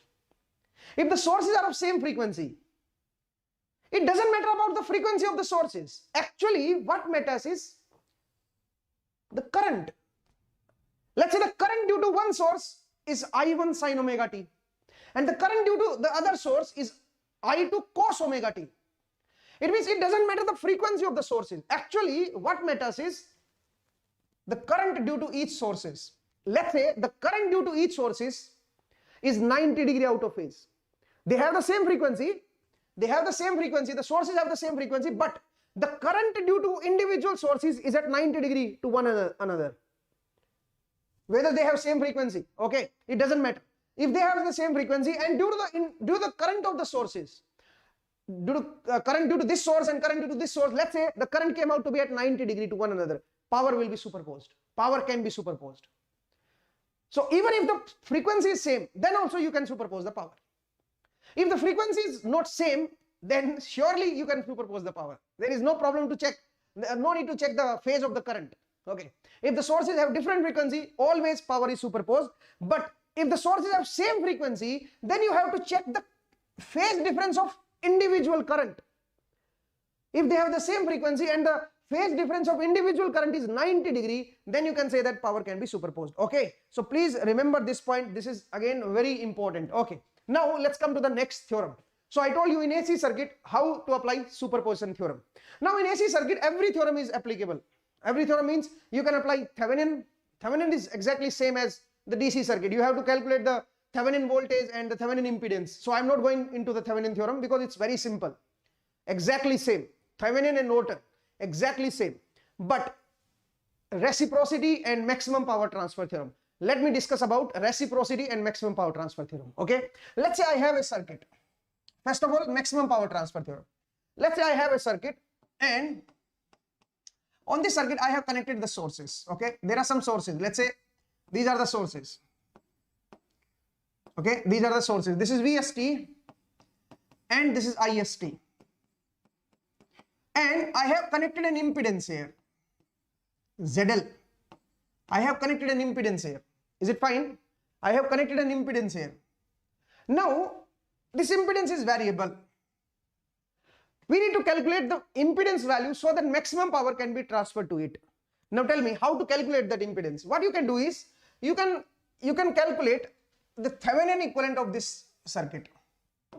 Okay, and Thevenin equivalent will be like this. This is VTH and this is ZTH. Okay, but remember, Thevenin theorem is, the Thevenin equivalent can only be calculated if the sources have the same frequency.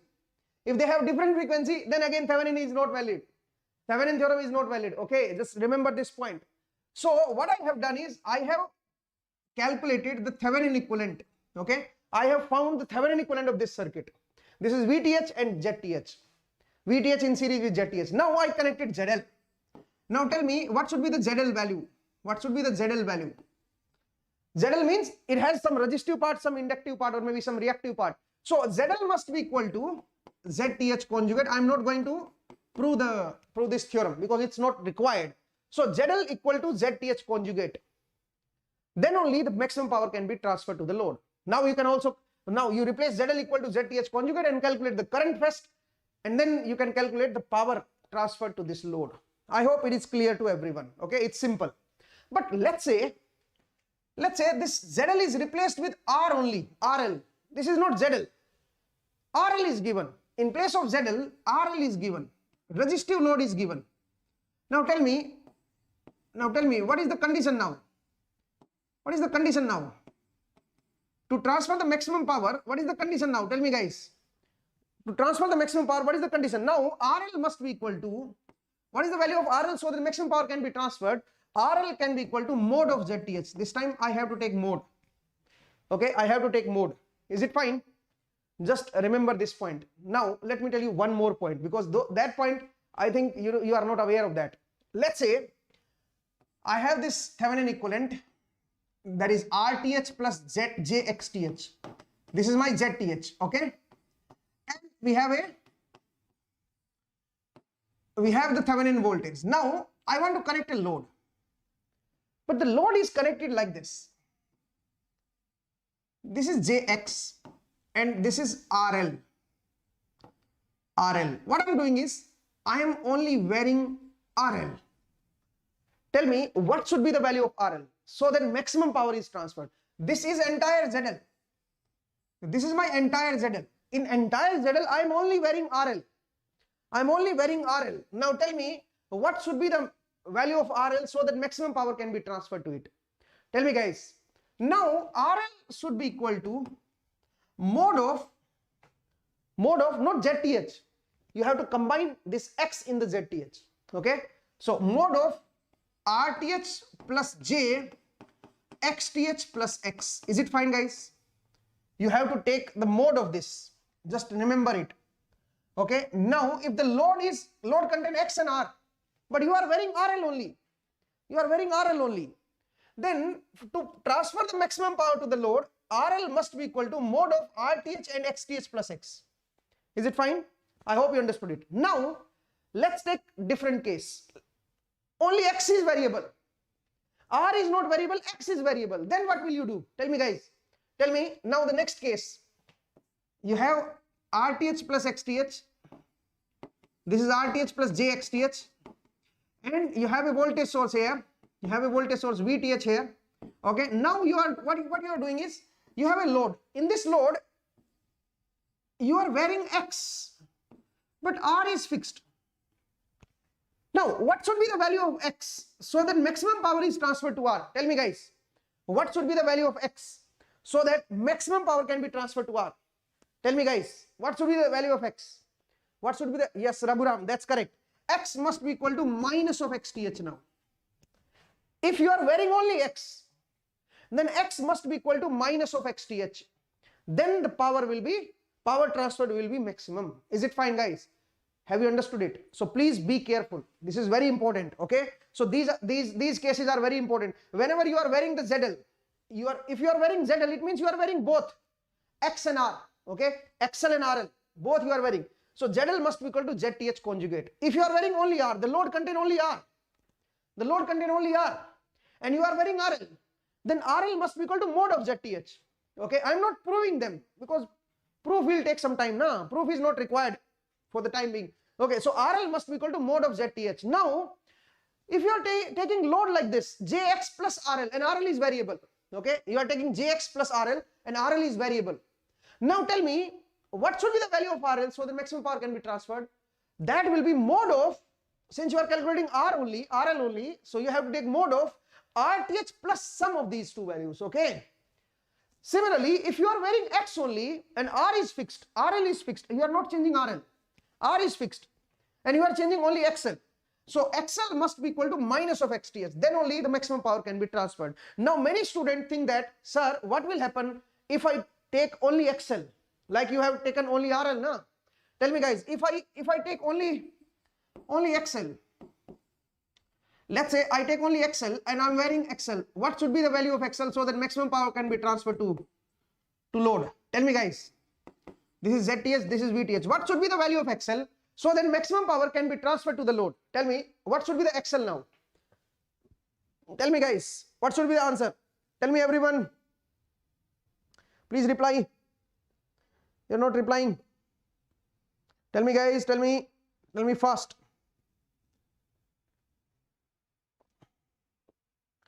Please tell me everyone, what should be the value of XL so that maximum power can be transferred to it? Now, in this case, whatever XL you take, it doesn't matter. Whatever XL you take, power will not be transferred to XL. It is an inductive load. In pure inductive load, power transfer will always be 0 watt.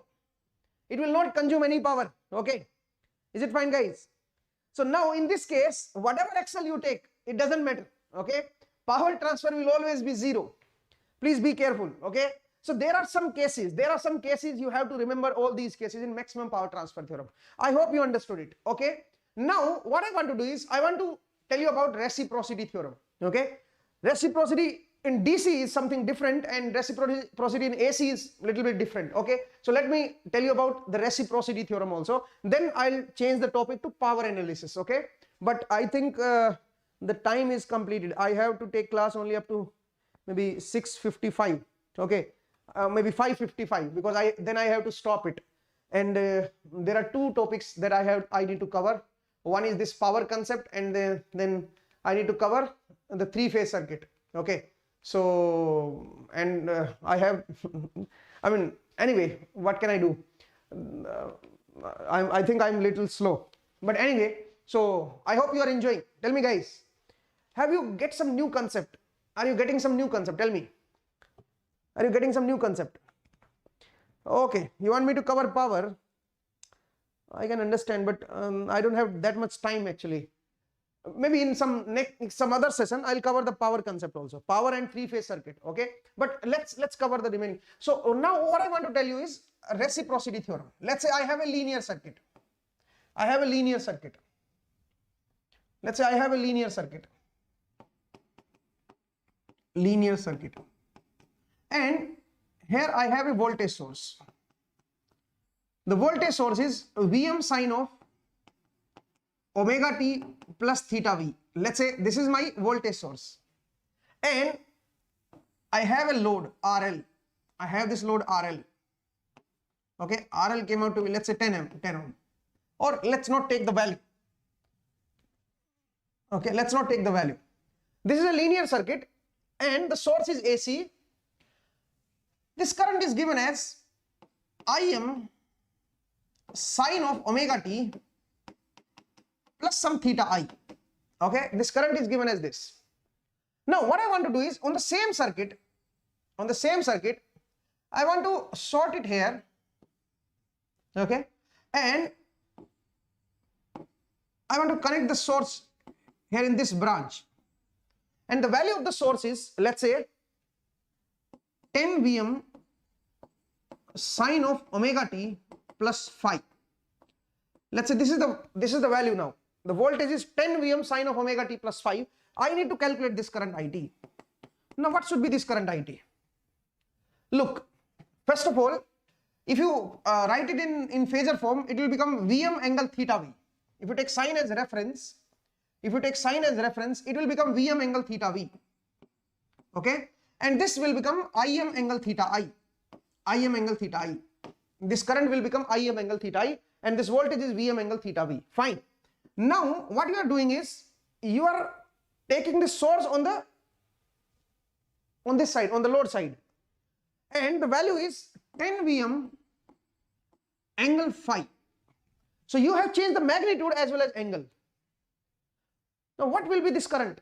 The current will be, let me tell you guys, if you take this Vm angle theta v on this side, now this current will come on this side. Okay, let's say this is the circuit, and in this circuit what you are doing, let's say this source is Vm angle theta v, then this current will be Im angle theta I. There is no problem in this. If you are moving this voltage on the other side, then this current will come to this side. Okay, no problem. And look at the direction also. Be careful about the direction. I am moving this voltage source in opposite direction to this current, opposite direction to the previous current. So this current will come in opposite to this previous voltage. It will be downward. I hope you understand how to show the direction. Anyway, now what you are doing is, you are changing the magnitude as well as the angle. So remember, let's say you are multiplying with 10. So this side will also be multiplied with 10, because the circuit is linear. Linear means it will also follow the homogeneity rule. By the same factor, I mean whatever factor you are multiplying this voltage on this side, by the same factor this current will also be multiplied. Okay, if you are multiplying with 10, this will also be multiplied with 10. Now look at the angle. The angle, you are adding the angle, that is phi minus theta v. You are adding this angle so that the resultant become phi. You are adding this much of angle to this. Now the same angle will be added to this side. It means the resultant current will be 10 Im angle theta I plus phi minus theta V. Okay, is it fine, guys? It means whatever change you are doing in the phase, the same change you have to do, whatever phase change you are doing in the voltage on this side, the same phase change you have to do in the current on this side. Okay, so no, it's not about only magnitude. In DC you'll see the magnitude only, but in case of AC you have not only you have to see the magnitude but also the phase. The phase is also an important part in AC. So while applying reciprocity theorem you have to be careful. Okay, if you are changing the phase, look at the amount of change. Look at the amount of change, how much angle you are changing. The same amount of change you have to do on this side. Okay, you have to do on this current side. And the magnitude also, you are multiplying the magnitude by 10, this current will also be multiplied by the magnitude of 10. I hope it is clear to everyone. Okay, so remember this point, guys. So I told you how to apply reciprocity theorem, and I told you about the maximum power transfer theorem. Also told you about the superposition theorem. Okay, Thevenin theorem and Norton theorem remains the same. There is no change in AC and DC. It's exactly same. Okay, so I think I should stop it now because the time is over. Now Rathi sir will come to take the class, and Rathi sir will teach you about transient theory and two-port network. Okay, I have covered basics of network theory, nodal part, and then AC circuits. Okay, so AC circuits is over. Now what I need to do is I need to teach you about the power analysis and three-phase circuit. So obviously because of the time shortage I'm not able to complete this because I have to take one paid class on the app. So my class is already scheduled. That's why I can't I can't proceed from this point onward. So sorry for my side, but anyway, in some other class I'll take this topic also. Okay, so sir, come after Sanjay sir. Sanjay sir, because I have two classes, let me tell you. One class from 6 to 8 p.m. and then from 9 to 11 p.m. Okay, so I have these two classes on my paid batch. Okay, that's the main problem. So anyway, I'll cover these two topics in some other session, no worries. Okay, so I hope you enjoyed. My sessions, and I hope you understand some new concept, you get some new point, and everything is revised. Okay, so thank you guys, and sir, inform Rathi sir about power and three phase. Yes, I'll inform him, but the problem is he can't complete that because he already have two-port and transient, and it takes time. According to me, it takes time. 2 hours is not enough for these two topics to revise everything. Okay, but anyway, I'll tell to Rathi sir also.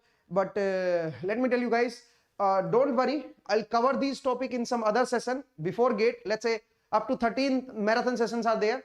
After 13 I'll take one session on the remaining part. Okay, on the power analysis and the three-phase circuit. Okay, I'll take the sessions. So for electrical student it will be benefited because three-phase circuit is not included in ECE.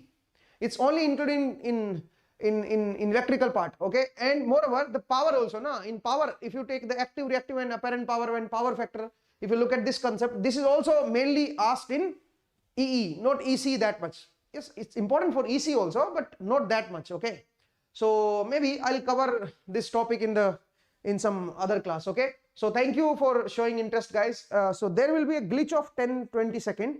You have to wait for some time because let me contact Rathi sir so that he can join, and so there will be a glitch. There will be a glitch of 10-20 seconds, and then you can after that you can continue with Rathi sir. Okay, so please give me just 4-5 minutes. Till then you can like this session because I want that there should be a century of likes, but only 88 likes are there. So please do it for me anyway. Okay, so do it for me. Tell me, do it, guys. Do it fast. Okay, so at least make the century of likes. Okay, and okay, let me call Rathi sir so that he can join. For second order also, right? So this is my introduction. Myself Sanjay Rathi. New student, please join this session. Okay, भाई बुला लीजिए सबको, अपने friends को भी बुला लीजिए, link share कर लीजिए और अगर आपने चैनल सब्सक्राइब नहीं किया है तो please subscribe the channel. Tomorrow I am going to take what? Analog from 4 to 8 p.m. Okay, that is what? Analog.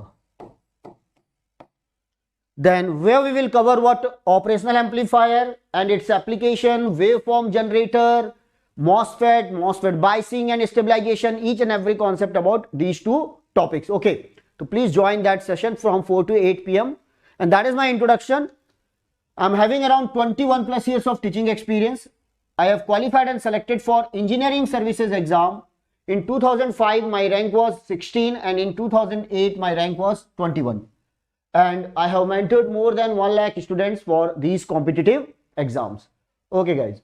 Now this is a Maha marathon, already started from 3rd January. This is the 4th session for you, right guys? This is the 4th session.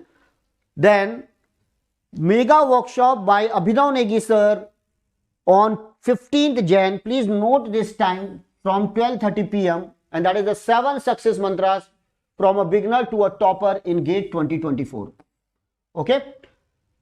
Then ask your junior to join this session. And this is a 90% scholarship on preparation program. That is a golden opportunity for you, for new students, right? Take a step towards success in GATE. On 8th Jan at 12 p.m. You can register on our official website, that is BYJU'S Exam Prep, or on our app. Okay, please register for this. This is a very, very good opportunity for you. Then now I am going to start my session with transient and then we will cover what? 2-port network. You have any queries about that, then you can ask. If you have any doubt, then again you can ask. Please put your comments on comments box. Okay. Okay then. Now, simply we will start with the transient, right? I will give you the idea about the first order transient. Then we will solve some important numericals on that. Then we will enter into the second order transient, where we will solve some questions on what initial condition. Initial condition means at t equal to 0 positive, calculate the value of I, calculate the value of V, calculate the value of dV by dt, calculate the value of di by dt for different circuits. These are called initial conditions. And then I will give you the idea about how to find overdamped response, underdamped response, or critically damped response, undamped response in case of series RLC circuit and parallel RLC circuit. That is what? Second order circuit. Okay. Now, what is the transient?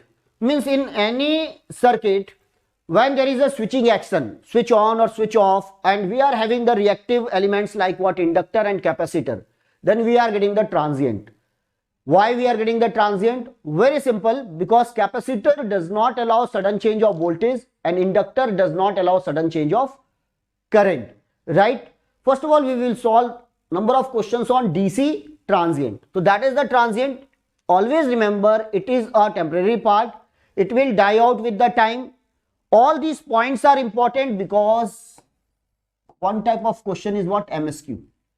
Multiple select question in GATE exam, right? And they will give you the 4 points, 1, 2, 3, 4 out of these 4 points which are correct. Then definitely they may ask what? Theoretical question on this topic. So remember what is the transient, why we are getting the transient and so on. It is a temporary part. Transient region where the signal are highly dependent on time. There is no voltage or current sources. This response is also called natural response. It depends upon the nature of circuit. Transient solution is the solution of the homogeneous equation. So only complementary function exists. In differential equation, we are having 2 types of homogeneous equation and non-homogeneous equation, and that is the solution of what? Homogeneous equation. Complementary form, complementary solution, and what? Particular integral. Here we are getting the complementary function in case of transient. So what is the meaning of the steady state? In a very simple language, the steady state response is the circuit's permanent response. Permanent response, right? The steady state region where the signals are not time dependent, remember that, or it may be periodic in case of sinusoidal signal. This response is also called as force response, that is called natural response, and steady state solution is a solution due to the source. And on the basis of this, we have to solve 2 types of circuit. One is called source free, another one is called with source. I think with basic definition now you are ready. With basic definition now you are ready to understand the concept of this transient. Okay guys. Now when we have to calculate the complete response, then this is called transient response plus what? Steady state response. We have to find the transient plus what? Steady state, and that is the case. Okay. Now what is the basic concept here? Now 1 minute.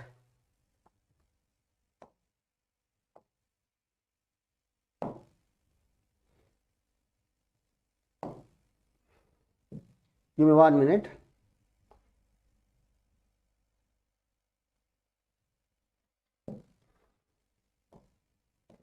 Okay. Then capacitor. What is the nature of capacitor? It does not allow sudden change of voltage. Means V0 negative is equal to V0 positive. That is the transient.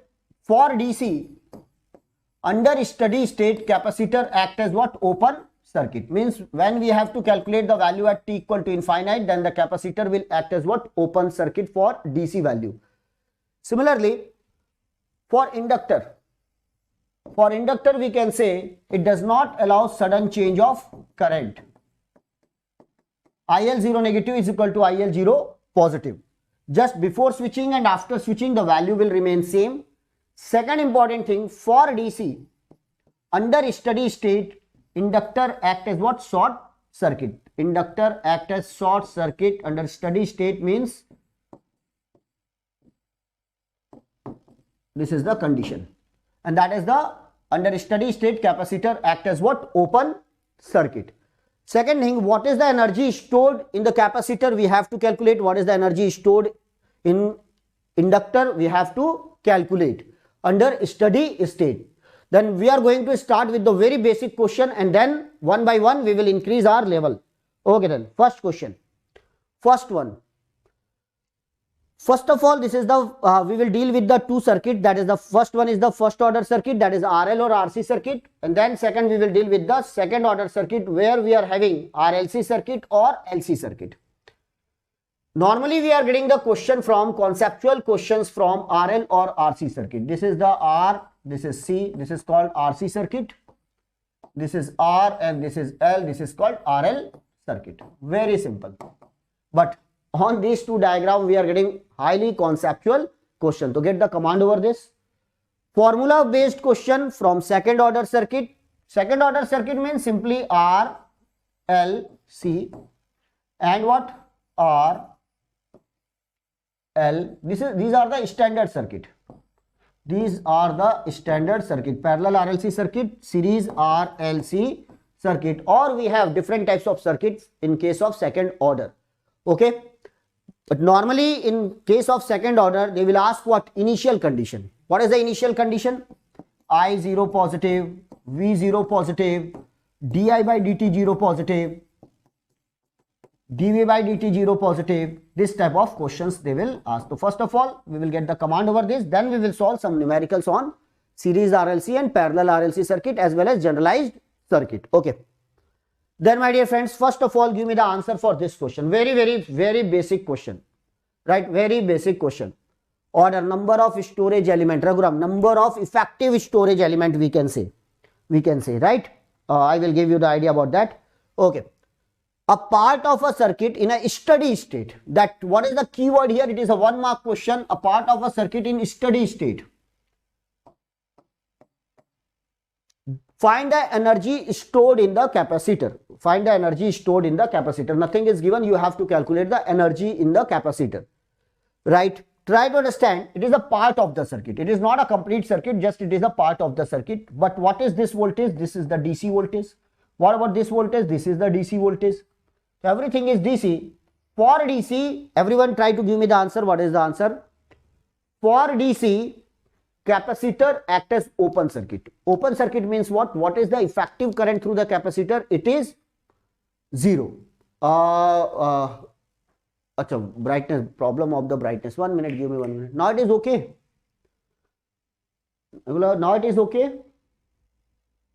Tell me it is, now it is visible. Because of light, I think there is some problem. Okay then. No, not clear. 1 minute, 1 minute. What is the problem here? Oh, 1 minute. Give me 1 minute. Too much light. I think.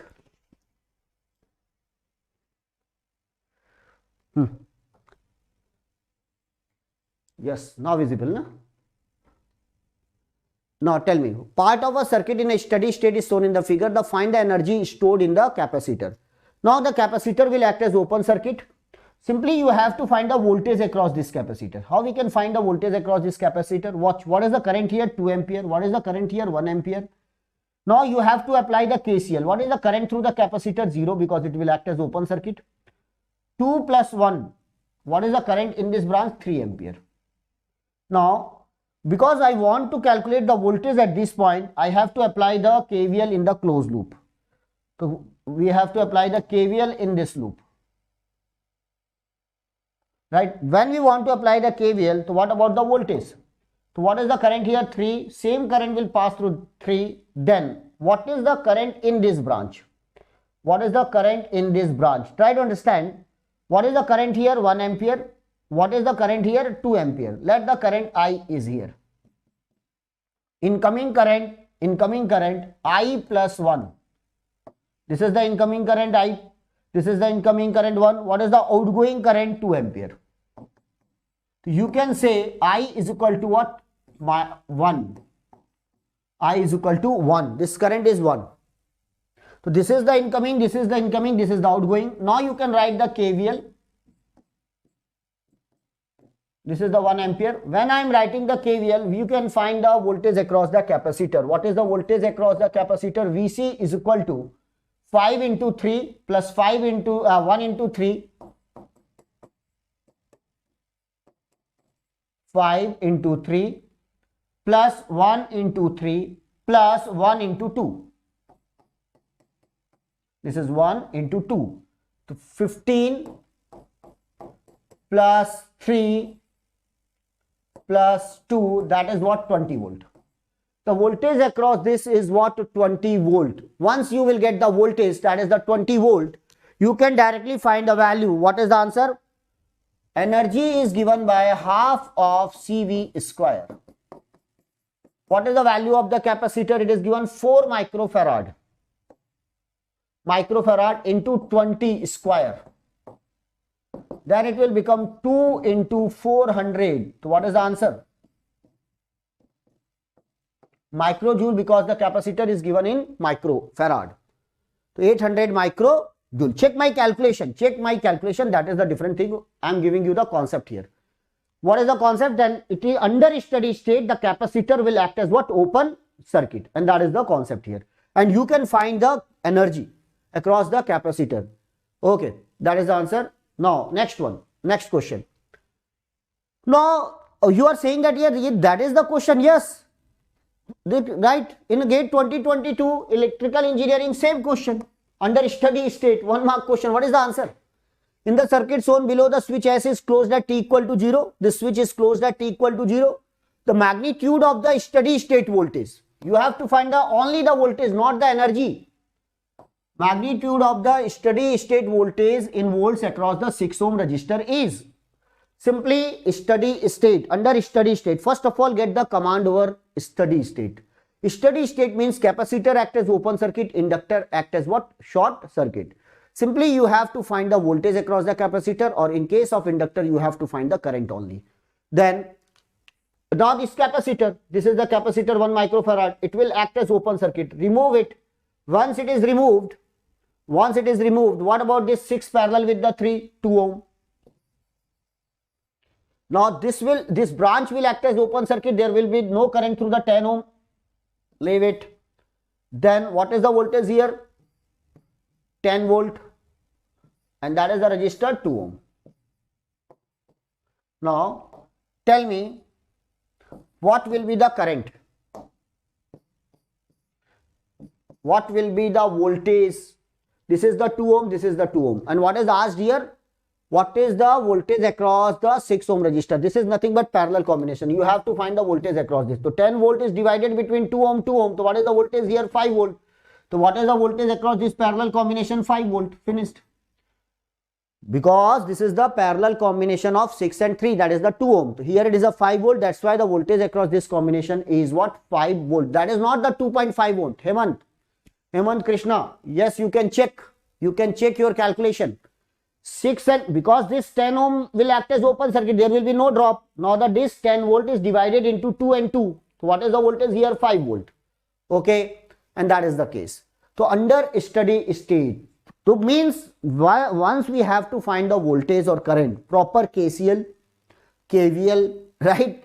Mesh analysis, nodal analysis we have to apply. Okay, you are giving the current. Okay, sorry, current. Okay, no problem. So what is given? Voltage across 6 ohm resistor you have to find. And that is the current, yes, 10 by 4, that is the 2.5 ampere is the current here, definitely. 2.5 ampere.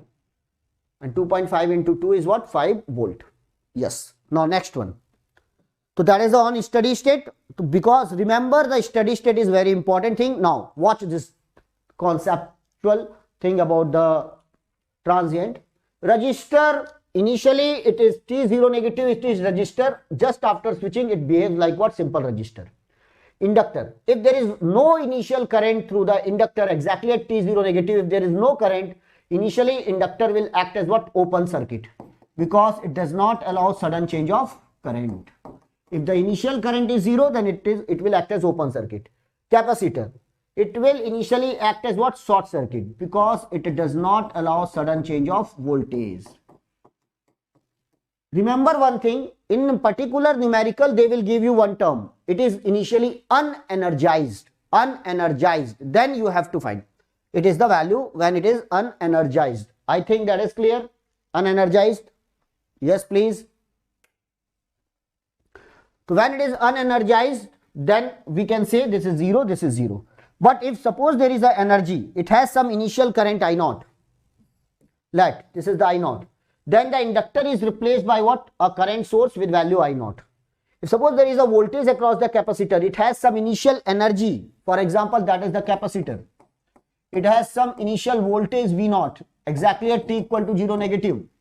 Then T equal to 0 positive, it is replaced by a voltage source plus minus. The polarity will remain same, plus and minus. This is what? T equal to 0 plus. This is replaced by a battery of voltage V naught. Okay. So that is about the capacitor and what? Inductor. But number of students are saying that, sir, it will act as open circuit or short circuit. But that condition is applicable when it is initially unenergized. That is the condition. Otherwise, that is the representation of the inductor and that is the representation of the capacitor exactly at T equal to 0 plus. Similarly, at T equal to infinite, at T equal to infinite, resistor will remain resistor. Inductor will act as short circuit. For DC transient, inductor will act as short circuit. Capacitor will act as open circuit. Already I have given you the idea about that. Inductor will act as a short circuit, means there is a voltage. What about the voltage across the inductor? 0.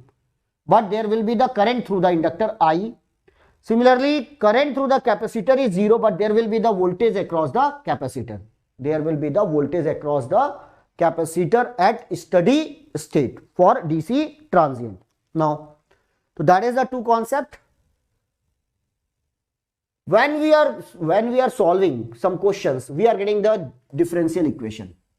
If the order of the differential equation is 1, then it is called first order circuit. If the order of the differential equation is 2, then it is called second order circuit. So normally in our syllabus, first order circuit and what? Second order circuit. So there are two types of differential equation, first order and second order. Then second, when we are solving, we are getting two types of differential equation. One is homogeneous differential equation, second one is non-homogeneous differential equation. Okay, we are finding the solution. So for any differential equation, what is the general solution?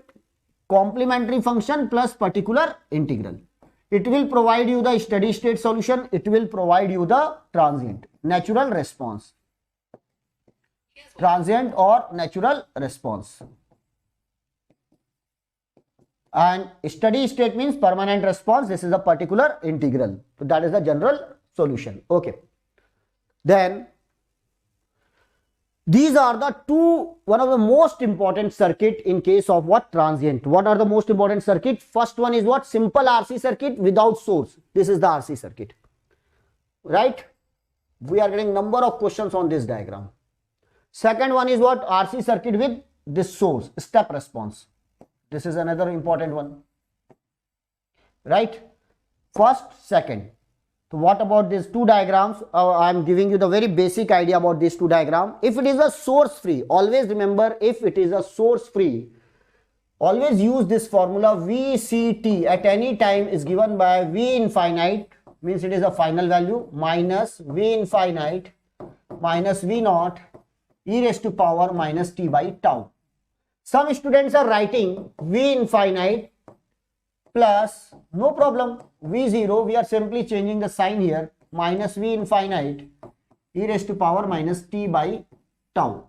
This is the value at steady state at t equal to infinite. This is the value, this is called initial value at t equal to 0, and tau is called time constant, that is RC.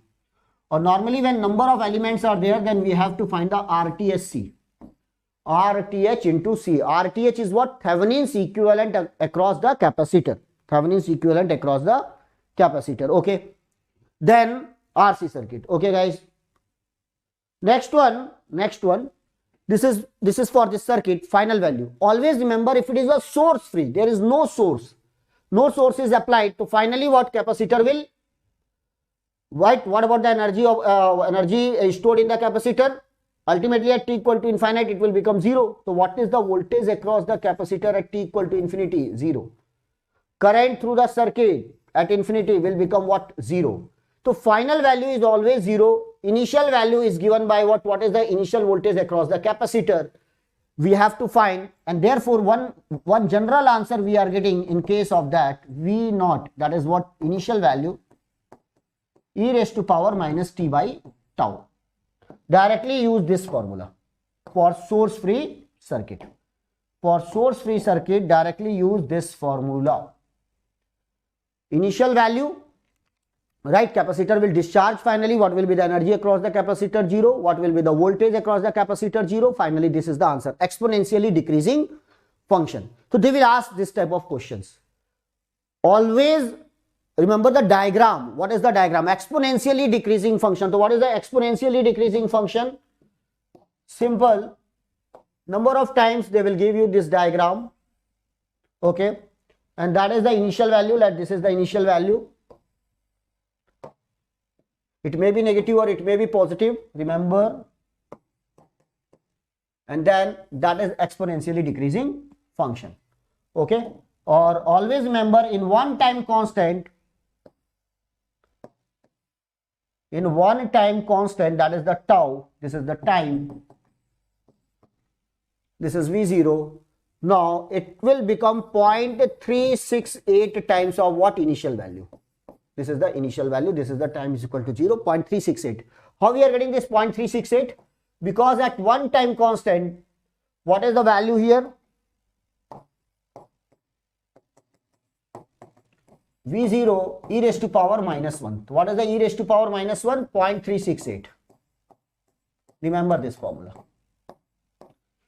So in one time constant, it will discharge up to a 36.8% of what? Initial value. 36.8% of initial value. That is the graph. That is the graph. Now, second diagram is what? RC circuit with source. RC circuit with source. Always use this formula.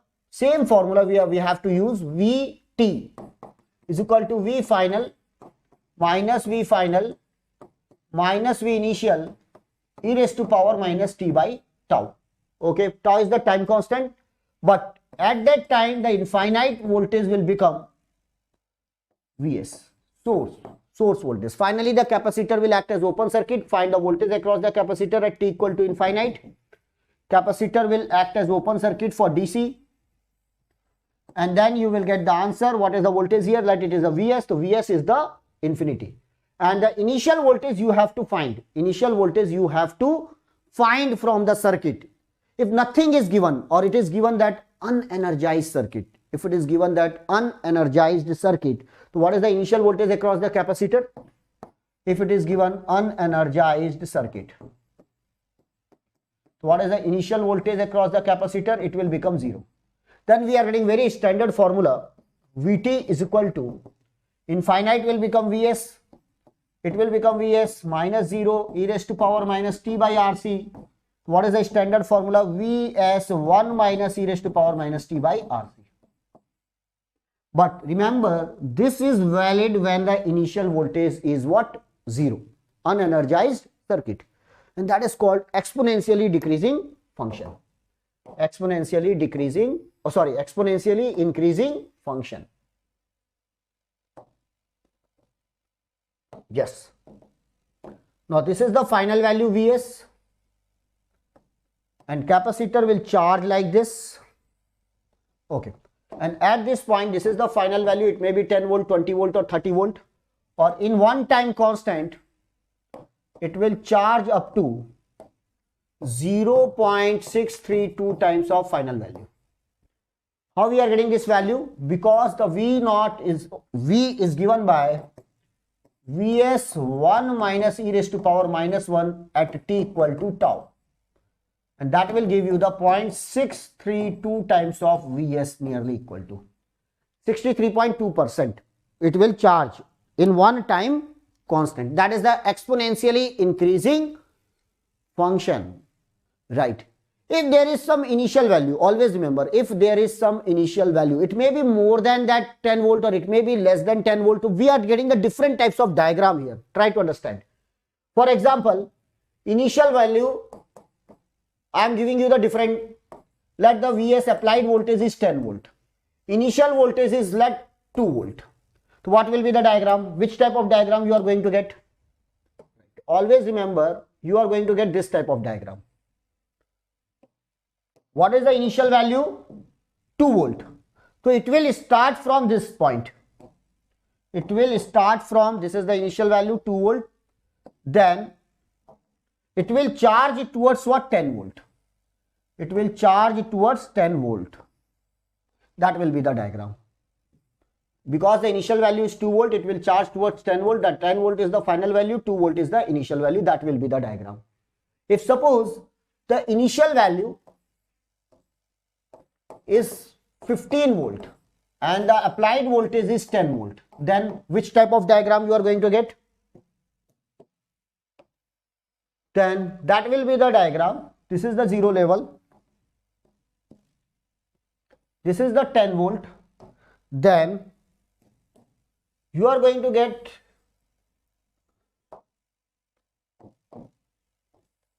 (15 volt) and now it is exponentially decreasing towards what? 10 volt.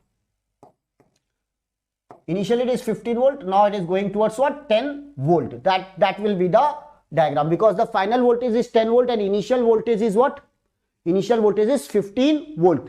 So before this there is no change. Before the time, this is the 0. So exactly at t equal to 0 negative, circuit behaves like what? That is in steady state, because there is no change. After 0 positive, this is 0 positive, it will start decreasing. At this point, voltage across the capacitor is equal. Just before switching and just after switching, the voltage across these 2 points will remain same. If the initial voltage is 15 volt, that will be the diagram, right? Now the third case, if the initial voltage is negative, -5, and final voltage is 10 volt, then which type of diagram? If it is possible, yes, it is possible. Let the initial voltage is -5 volt. Finally, it will charge towards what? 10 volt. That is the 10 volt. Then what will be the diagram? Initial voltage is -5 volt. Let this is the -5 volt. Now it will start charging like this. So definitely at particular time it will cross what? 0 line. It will cross what? 0 line. This is not the time constant. At any time it will cross the 0 line. Then it will reach up to what? 10 volt. -5 to 0, 0 to what? Finally at t equal to infinite, it will reach up to what? 10 volt. Okay, this all the diagrams are clear. All the diagrams are clear. The first case, that is the first case. Oh, what is the problem?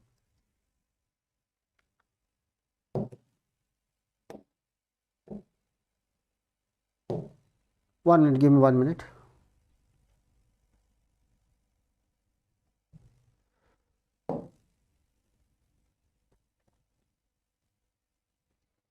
बताइए Now it is clear?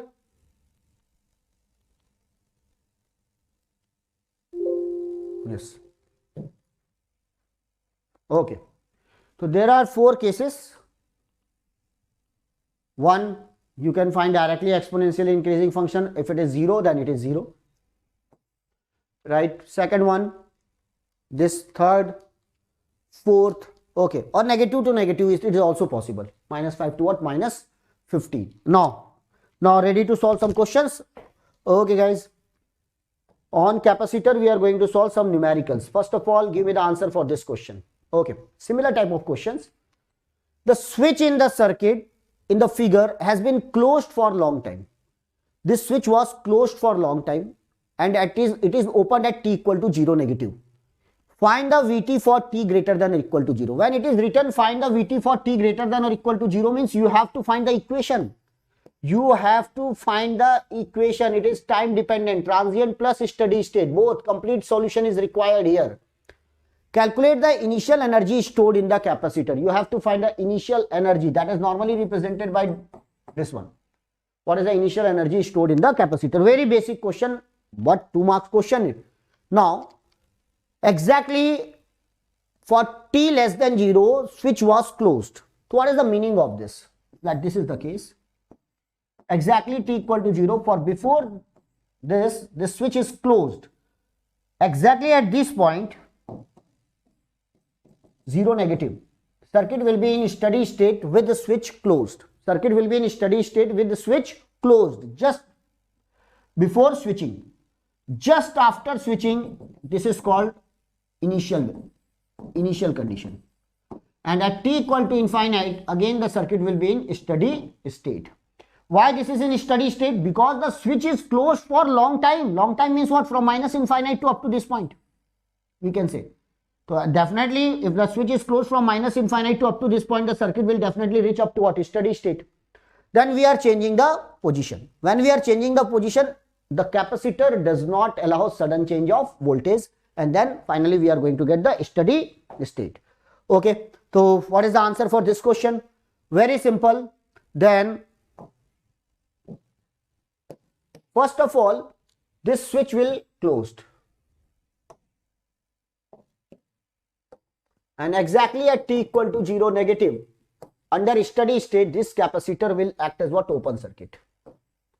When this will act as open circuit, what will be the current here? 0. There will be no current through this capacitor. So you have to find the drop across this. So according to voltage division rule, Vc0 negative is equal to Vc0 positive is equal to 9 divided by 3 plus 9 into what? 20. And you will get 3 by 4, that is the 3 by 4 into 20 is nothing but 15 volt. 15 volt. And what is the initial energy stored? Half of CV square, that is half of into C, 20 millifarad, 20 into 10 raised to power minus 3 into milli. Milli means 10 raised to power minus 3 into 15 square. Then it will become 10, or this is the 225, 10 raised to power minus 3 joule. Or we can say 2.25 joule. 2.25. How many students are giving the answer 2.25 joule? Yes, your answer is correct. 2.25 joule. That is the answer. That is the energy stored in the capacitor.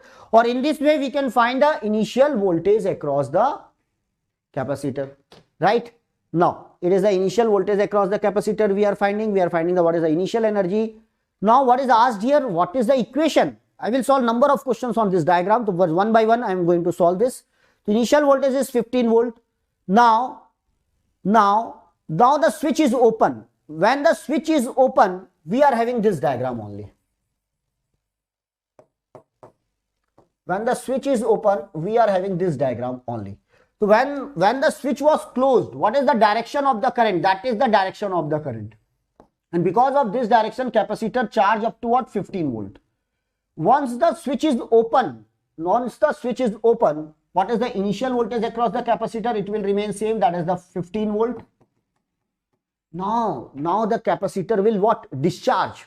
Now the capacitor will discharge. So what is the direction of the current? What is the direction of the current? like this. So when the current enter through the plus, leave the minus, it acts as what? Passive source. It acts as passive source. Means energy will stored in the system, energy will stored in the capacitor, in its electric field. But once the direction of the current will change, the current will enter through the minus, leave the plus. Now it acts as what? Active source. It will deliver the energy. It will deliver the energy. That is the direction of the current. Definitely now the capacitor will discharge. This is the 1, this is the 9th. What is the time constant? Always remember, we are calculating the time constant for t greater than or equal to 0. We are not calculating the time constant for this diagram. This is not valid. Always calculate the time constant just after t equal to 3 greater than 0. So what is the time constant of the circuit? RC. R. What is the R equivalent? 9 plus 1, 10, 20 millifarad. 10 into 20, 200 millisecond. Or we can say 0.2 second. 0.2 second.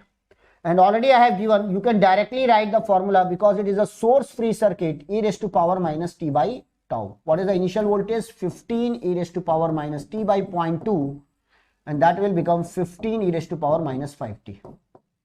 And this is valid for t greater than 0. 15 e raised to power minus 5t. Directly, no need to write the complete equation because it is a source free circuit. You can directly write this equation. Directly write this equation, e raised to power minus t by tau. Okay. And I think that is clear. That is clear to you. Okay. This is the answer for this particular question. Tell me if so this is about the RC circuit, 15 e raised to power minus 5t. Always put the proper unit here. That is, the unit is what? Volt here. And in this way we can find the equation. Right. Next question. Next. This is a very easy question. Similar type of question in exam. Right. Let's try to solve this question. Try to solve this question. Okay. Everyone. In the circuit diagram, this is in instrumentation branch. Okay. How many students from the instrumentation branch? Is there any student from the instrumentation branch? Or how many students are giving? Because now we can give the GATE exam with the 2 stream. Electronics or instrumentation, electrical or instrumentation, right? Electrical or electronics. So how many students are giving the GATE paper with the instrumentation branch? Now, in the circuit diagram shown in the figure, S1 was closed. S1 was closed and S2 was open. This was open for a very long time. At t equal to 0, S1 is opened and S2 is closed. The voltage across the capacitor in volt at t equal to 5 microsecond. You have to find the value at 5 microsecond. That is the question in competitive exam. Similar type of questions. Right. You are giving both paper. Both good. Now, in this case, first of all, we have to find the equation. Then from equation, in equation t equal to, put the 5 microsecond and then you are going to get the answer for this particular question. Okay. How we can find? Then to find the equation, first of all, let this switch is open initially. When this is open, remove this diagram.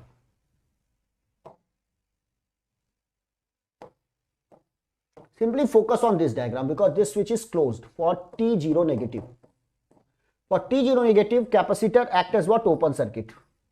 Why? Because circuit is in steady state.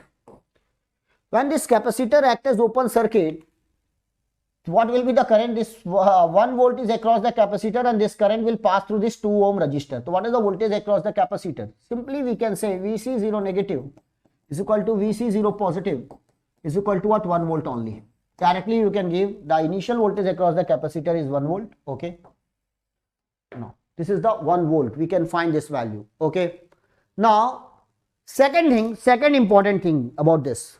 Once you will get the 1 volt, now this switch is open because we are removing the battery. We are removing the 1 volt battery. Now we are connecting the 3 volt battery here. When we are connecting the 3-volt battery, what will be the diagram here? Now this switch is closed. Remove this switch. This 10-volt battery is removed. Simply focus on this diagram. Simply focus on this diagram. So what is given here? 1 and 2. Now my dear friends, under steady state, this is the diagram valid for t greater than or equal to 0. Under steady state, again the capacitor will act as open circuit. Tell me, what is the voltage at t equal to infinite? What is the voltage for t equal to infinite? So according to voltage division rule, it will become V infinite is equal to 2 divided by 1 plus 2 into 3. That is nothing but 2 volt. The final voltage across the capacitor is what? 2 volt. Now, what is the time constant? Now, to calculate the time constant, we have to use what? RTH into what? C. Everyone tell me what is the time constant. So, RTH into C. So, what is the value of the C? 10 microfarad. Okay. But what is the value of Thevenin's resistance?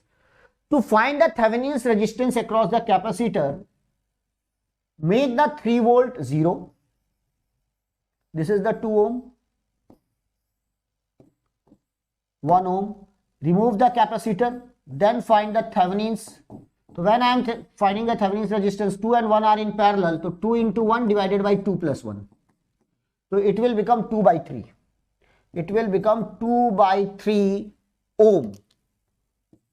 2 by 3 ohm. That is the value of the resistance. Thevenin's resistance. Okay guys. 2 by 3 ohm. Okay. So you will get the final value. You will get the value of the resistance. Now what is the time constant? 2 by 3 into 10 microfarad. So it will become 20 by 3 microsecond. Remember that. It is in microsecond, then that would put the t in microsecond so that micro will cancel. 20 by 3 microsecond. No need to put the 10 raised to power minus 6 and so on. Okay. No need to find this. Oh, Hemant.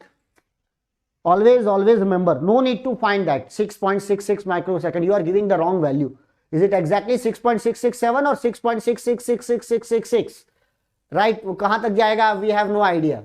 No need to calculate that value. Only 20 by 3 is more than sufficient. Okay. Now, finally, once it is over, you have the final value, you have the initial value, then find the equation. So, what is the equation here? Equation is Vc is equal to V final value. What is the V final value? Minus 2. What is the final value? Minus 2. What is the initial value? 1 volt. E raised to power minus t by tau, 20 by 3. 20 by 3 microsecond. Okay, no problem. Then it will become 2 minus 1. This is 2 minus 1. E raised to power 3t by 20. Okay. Now finally at t equal to what? We have to find at 5 microsecond. To 5 microsecond put the value t equal to 5. So what is the voltage? 2 minus e raised to power minus 3 by 4. 5 by 20, that is 1 by 4. It is in microsecond. It is in microsecond. Micro cancel and you will get this answer. And then finally use your calculator. Virtual calculator only. You have to use virtual calculator only. Okay. Then 0.75. So you can directly find minus 0.75 e raised to power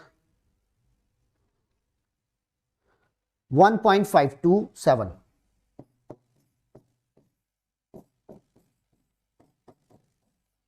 That is the voltage across the capacitor. That is the voltage across the capacitor at 5 microsecond. Okay. So finally, if suppose I am putting the 20 by 3 is equal to 6.67, unnecessary calculation.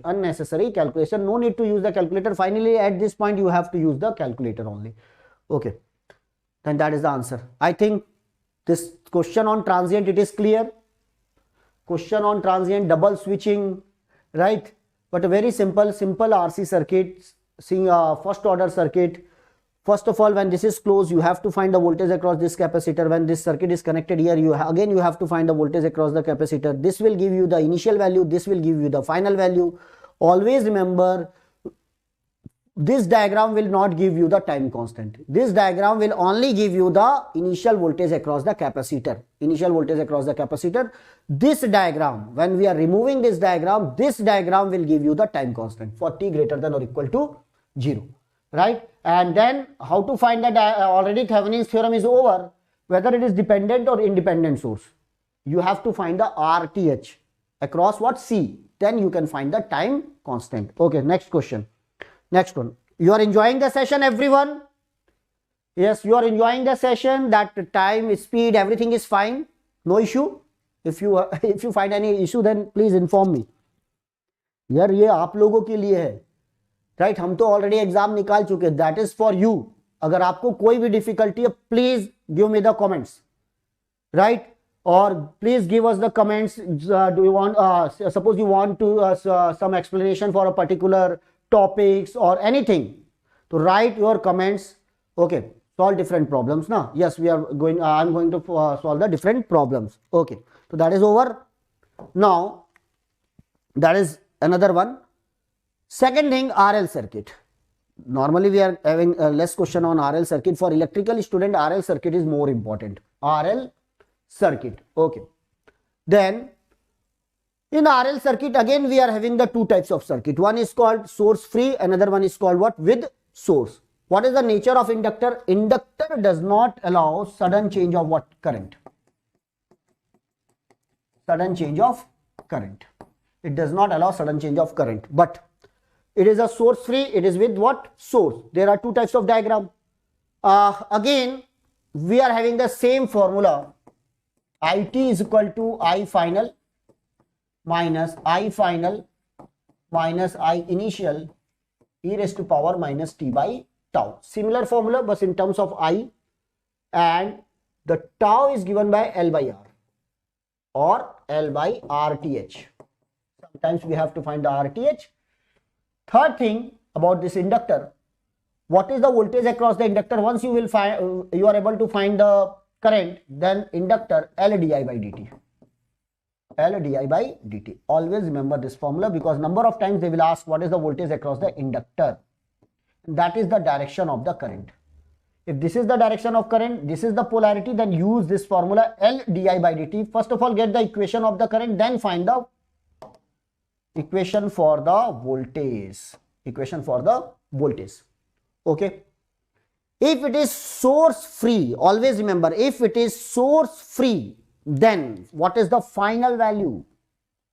Final value of the current is 0 for source free. For source free response, if the final value is 0, then you are going to get very simple equation. You have to find only initial value across the inductor, e raised to power minus t by tau. Directly you can use this formula. Directly you can use this formula. Source free. And this formula is valid when there is a source. You have to find the initial value, final value, and then use this equation. What about the diagram?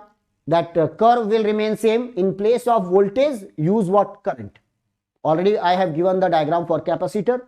In place of voltage, simply use what? Current. You will get the same diagram, same time, but you have to change the time constant. Where the time constant was RC, here the time constant is L by R. L by R. Okay. So that is about the inductor. This is the source. With the source, at t equal to infinite, inductor will act as what? Short circuit.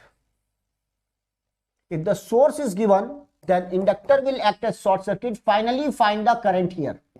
For example, in this diagram, the current is very simple, Vs by R. Vs by R.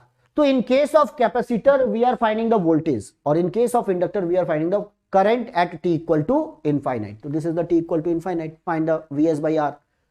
If it is given with source, or in case of without source, I infinite will become 0.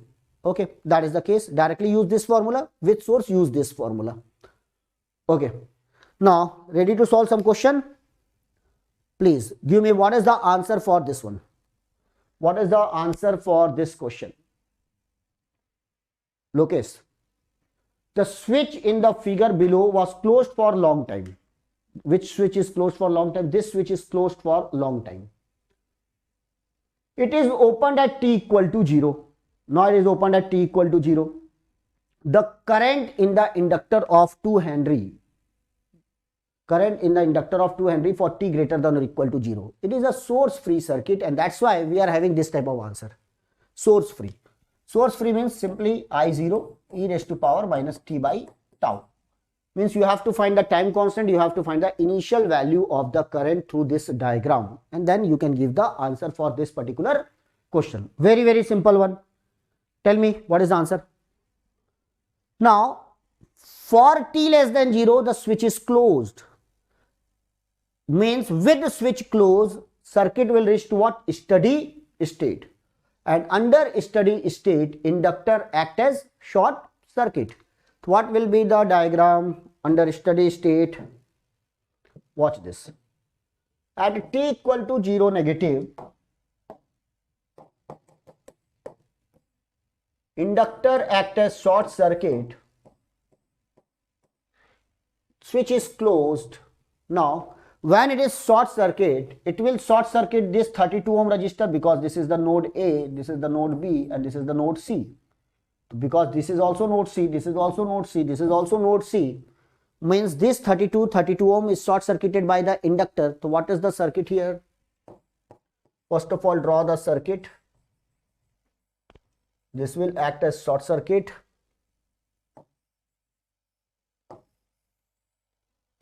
8, 6, 50. Am I correct? Okay. What will be the current through the inductor then? The current given by the battery, 8 and 8 in parallel. So what is this? 4 ohm. So what is the circuit?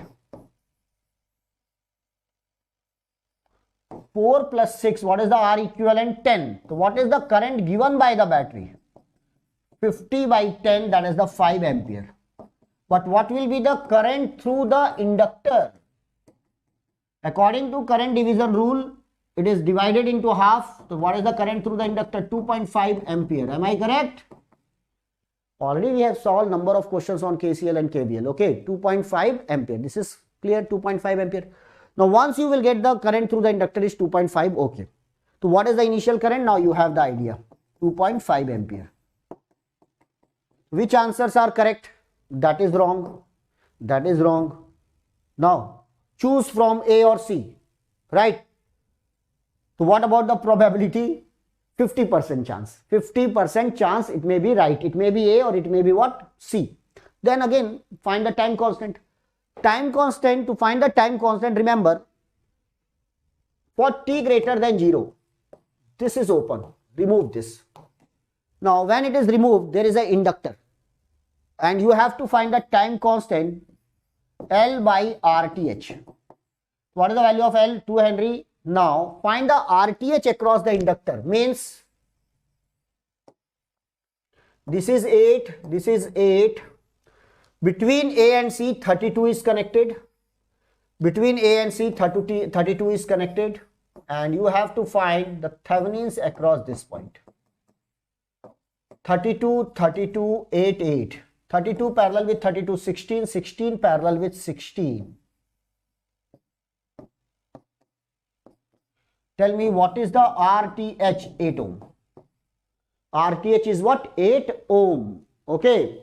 Once you will able to find the RTH, what is the time constant? This is the 2 Henry divided by 8. It will become 1 by 4. 1 by 4 second. 1 by 4 second. Okay. 1 by 4 means what is the equation then? Finally, initial current you have 2.5 e raised to power minus t by tau, that is 1 by 4. It will become 2.5 e raised to power minus 4t. E raised to power minus 4t. Which answer is correct? Which answer is correct? How many students are giving the C option? Why you are giving C? Am I wrong? Okay. 1 minute. That everything is fine, na? 1 by 4 and so on. Because I am not having the answer. You can check my calculation. Otherwise, conceptually it is correct. Raghuram यार देख लो, अब आपके सामने है कितने लोगों ने option C दिया है. क्या मिस्टेक है? सिली मिस्टेक कर रहे हैं क्या हम लोग? अब तो मुझे तो पूरा आप पे भरोसा है. Full trust on you. Now I have to check my calculation or everything is fine? Tell me. I have to check my calculation because I am not having the answer. Which answer is correct? No idea. Fine, na? A is the correct one, everyone. Time constant is 0.25. Yes, when the time constant is 0.25, it will become, so that's why I am not finding here, I am not calculating 1 by 4 is equal to 0.25. I am putting 1 by 4 only. Once I am putting 1 by 4, it will become minus 4t. 1 by 4, it will become minus 4t. Okay, next one. Next question, next one. So, देखिए, Tushar already have given the answer A, and now Hemant, Krishna, initially you have given the C and so on. Okay, no issue. Next one, next question. So this type of question from the first order circuit, and then very simple one within 10 seconds. What is the answer for this question? For the circuit given in the figure, the magnitude of the loop current correct to the 3 decimal places 0.5 second after closing the switch is 1 mark question. Just after closing the switch is. My dear friends, in this circuit, nothing is given about the initial value. If nothing is given about the initial value, means initially it is unenergized. If it is unenergized, means what? What is the initial current through the inductor? 0. Nothing is given for the circuit given in the figure. The magnitude of the loop current means what? This current. Magnitude of the loop current in ampere correct to the 3 decimal places 0.5 second after closing the switch. Okay? Very simple question. Very simple. If the initial current is 0, what is the formula? And what is the final current then? Finally, the inductor will act as what? Short circuit. If finally the inductor will act as short circuit, so what is the formula? What is the value of the current? Inductor will act as short circuit. 1 ohm. Inductor will act as short circuit. So what is the final current? 1 by 2, 0.5 ampere. At t equal to what? Infinite. At t equal to infinite, 0.5 ampere. Initial current is 0. So what is the equation? Equation will become, what is the final current? 0.5. What is the final current? 0.5, 0, e raised to power minus t by tau. What is the tau here? L by R. So what is the L? 1 Henry. What is the R equivalent? 1 and 1. These are in series. That will become 2. 1 by 2 second. Okay. And that's why the equation will become 1 by 2. That's why the equation will become 0.5, that is common, 1 minus standard equation minus 2t. Exponentially increasing function. Exponentially increasing function. Okay. Now, at which time it is asked? 0.5 second after closing the switch. The 0.5 second is nothing but the time constant of the circuit. 0.5 second is the time constant, means just after one time constant. It will become 0.5, 1 minus e raised to power minus 1. And remember, this 1 minus e raised to power minus 1 is nothing but 0.632. 0.632 standard value. Or you can find also the exact value, because up to 3 decimal places you have to find.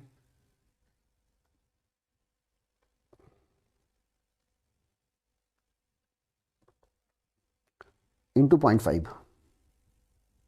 0.316.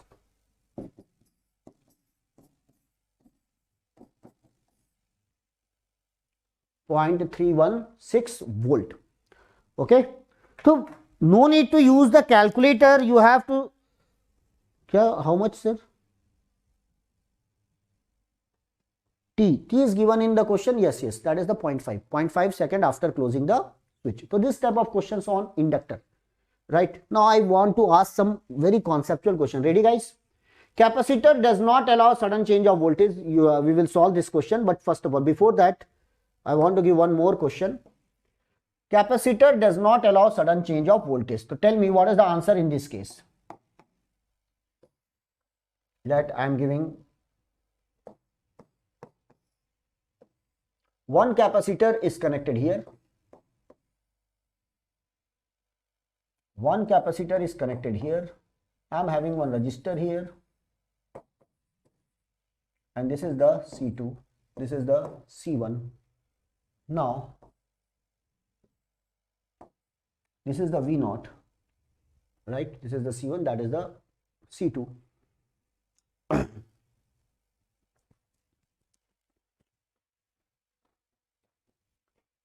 This is the V.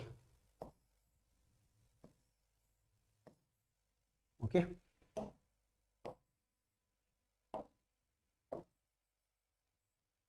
R1.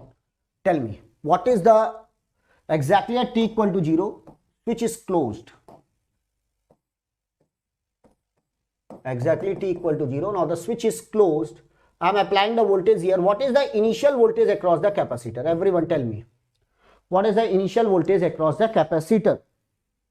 Okay. You will get idea about this some different question. So I am connecting one R1. This is the C2 and R2 is connected in a parallel. Exactly at t equal to 0, the switch is closed. Here we are applying one voltage Vs, or it may be 10 volt. You can give the value that it is a 10 volt. So what is the value? What is the voltage across the capacitor? You can put this value as any value. I will give you the value also. Now tell me. 0. Yes, capacitor does not allow sudden change of voltage because it is initially unenergized. It will be 0. If it will be 0, initially it will act as what? Short circuit, because the voltage is 0, and that's why it will act as short circuit. When it will act as short circuit, then what will be the current through the circuit? Because this is short circuited, output is 0. Let this is the R1, let this is the 10 ohm, this is the 10 volt. So what will be the current? Vs by R1, 10 divided by 10, and what is this? 1 ampere. 1 ampere current will flow, and this current is what? Finite current. This current is what? Finite current. Finite. Right? Now, okay, this is clear. Second one.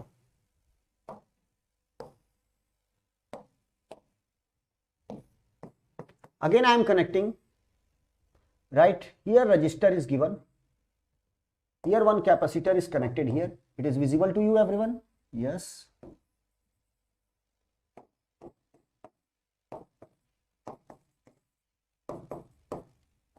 This is R1 and that is what? C1. Okay. Now tell me again V0. Exactly at t equal to 0, I am closing the switch. 10 volt I am applying. This is the Vs. Right? And this is already I have applied the 10 volt. Now tell me, what is the voltage? What is the voltage across the capacitor exactly at t equal to 0? What is the voltage across the capacitor here? What will be the answer? Switch is closed at t equal to 0. Switch is closed at t equal to 0. Fast. Yes. Vishwanathan Murthy is given the answer VC1 by C1 plus C2. Any other student? Means what? You are saying that the capacitor will allow the sudden change of voltage. Capacitor will allow the sudden change of voltage. Hemant Krishna, you are giving the 20 volt. Where is the 20 volt? Applied voltage is 10 volt. This is 10 ohm, sorry. This is 10 ohm resistor. Okay. Now, you are giving, some students are giving the 0 volt. Try to understand why. Right, Vishwanathan, you are saying that means it is allowed. Right, okay. Now, my dear friends, try to understand. If suppose the capacitor, in this case, if the capacitor does not allow sudden change of voltage, it will not allow, the complete circuit will act as, both the capacitor will act as short circuit. Yes or no? Both the capacitor will act as short circuit exactly at 0 plus, because the capacitor does not allow the sudden change. What is the difference between this diagram and the previous diagram? In a previous diagram, when it will act as short circuit, what about the 10 volt? This 10 volt is across the resistor. Exactly at t equal to 0 plus, the 10 volt is across this resistor. No doubt voltage across the capacitor is 0 and the KVL is satisfied. KVL is satisfied. Kirchhoff's voltage law. 10 volt is given, 10 volt is across R and we are getting the finite current. But in second case, when I am saying that it will act as short circuit, so what about the 10 volt? According to the KVL, 10 volt is equal to what? 0. How is it possible? 10 volt will become 0 because the voltage across this capacitor, voltage across this capacitor will become 0. KVL is violated. KVL is what? Violated. And the KVL and KCL, these are the two basic law. In every case, we have to satisfy that, right? One is based on law of conservation of energy, one is based on law of conservation of charge. Means to satisfy the KVL, capacitor will allow the sudden change of voltage in this case. If the capacitor will allow the sudden change of voltage, in that case, what is the voltage across the capacitor? It is given by Q0 plus by C. And what is the Q? Integral of I dt. From 0 negative to 0 positive, you want to get what? Finite charge. A finite charge, you want to integrate from 0 negative to 0 positive only in 0 interval. Yes, in a 0 interval, this current will give you the finite charge. But what is the condition applied? This current should be what? Impulsive. This current should be impulsive or infinite. Impulse current or what? Infinite current. If this is an infinite current, then what is the integration of the impulse function del t dt? We are getting 1 in 0 interval. We are getting what? 1. It will give you the finite charge. Now, in this case, that is not applicable. I am giving you the new solution for this. This is the wrong answer. Remember, this is the wrong answer. If you are giving the 0 answer, that is the wrong, because KVL is violated. The KVL is violated means what will happen? To satisfy the KVL, the capacitor will allow the sudden change of voltage. Capacitor will allow the sudden change of voltage means infinite current is required. Yes, watch this diagram. Exactly at t equal to 0 plus, this will act as short circuit, this will act as short circuit. What will be the current? I exactly at 0 will become 10 volt divided by impedance is 0, infinite current. For a very short interval, there will be the very large current will flow through this circuit. This will pass through this capacitor, this will pass through this capacitor. Both the capacitor will suddenly charge. And once both the capacitor will suddenly charge, then what will be the charge? Finite charge is given by value of the voltage, applied voltage into what? C equivalent. And what is the C equivalent? These two capacitors are in series. So it will become Vs into C1, C2 by C1 plus C2. That is the value of the finite charge exactly at t equal to 0 plus. Now, this charge will pass through C1, this charge will pass through the C2. We want to calculate the voltage across the capacitor. It will become Q naught, because in series the charge will remain same, divided by C2. And that's why this answer will become C1 upon C1 plus C2 into Vs. So Murli, your answer was correct. Just I am checking your confidence. Just I want to check your confidence. Okay, Vishwanathan Murli, your answer was correct. C1 upon C1 plus C2 into what? Yes, in this case, the capacitor will allow the sudden change of voltage because there is an infinite current. And we have to satisfy the KVL, Kirchhoff's voltage law. I think this concept is clear. And similarly, the voltage across the C1, according to voltage division rule, voltage across the C1, it will become C2 upon C1 plus C2 into what? Vs. Vs is the 10 volt. Use the voltage division rule. Okay, next question. Next question. This concept is clear, my dear students. Okay. Similarly, inductor also allow the sudden change of what? Current. Inductor will also allow the sudden change of current. For example, you are connecting two inductor in parallel. Right, what is the initial current? 0. Suddenly, you are giving IS current. You are closing the switch.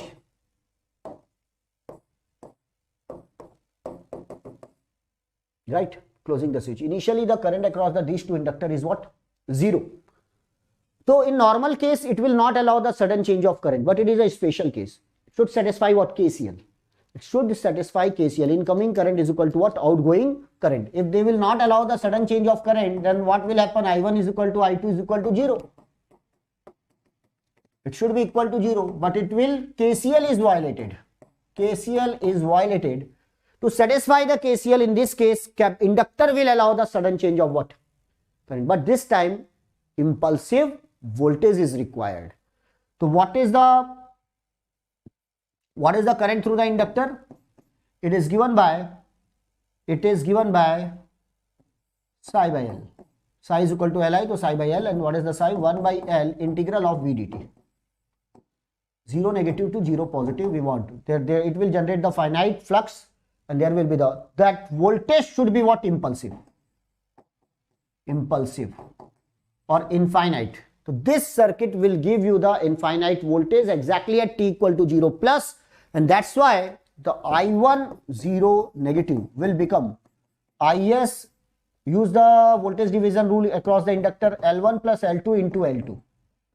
And what is the I2 0 plus?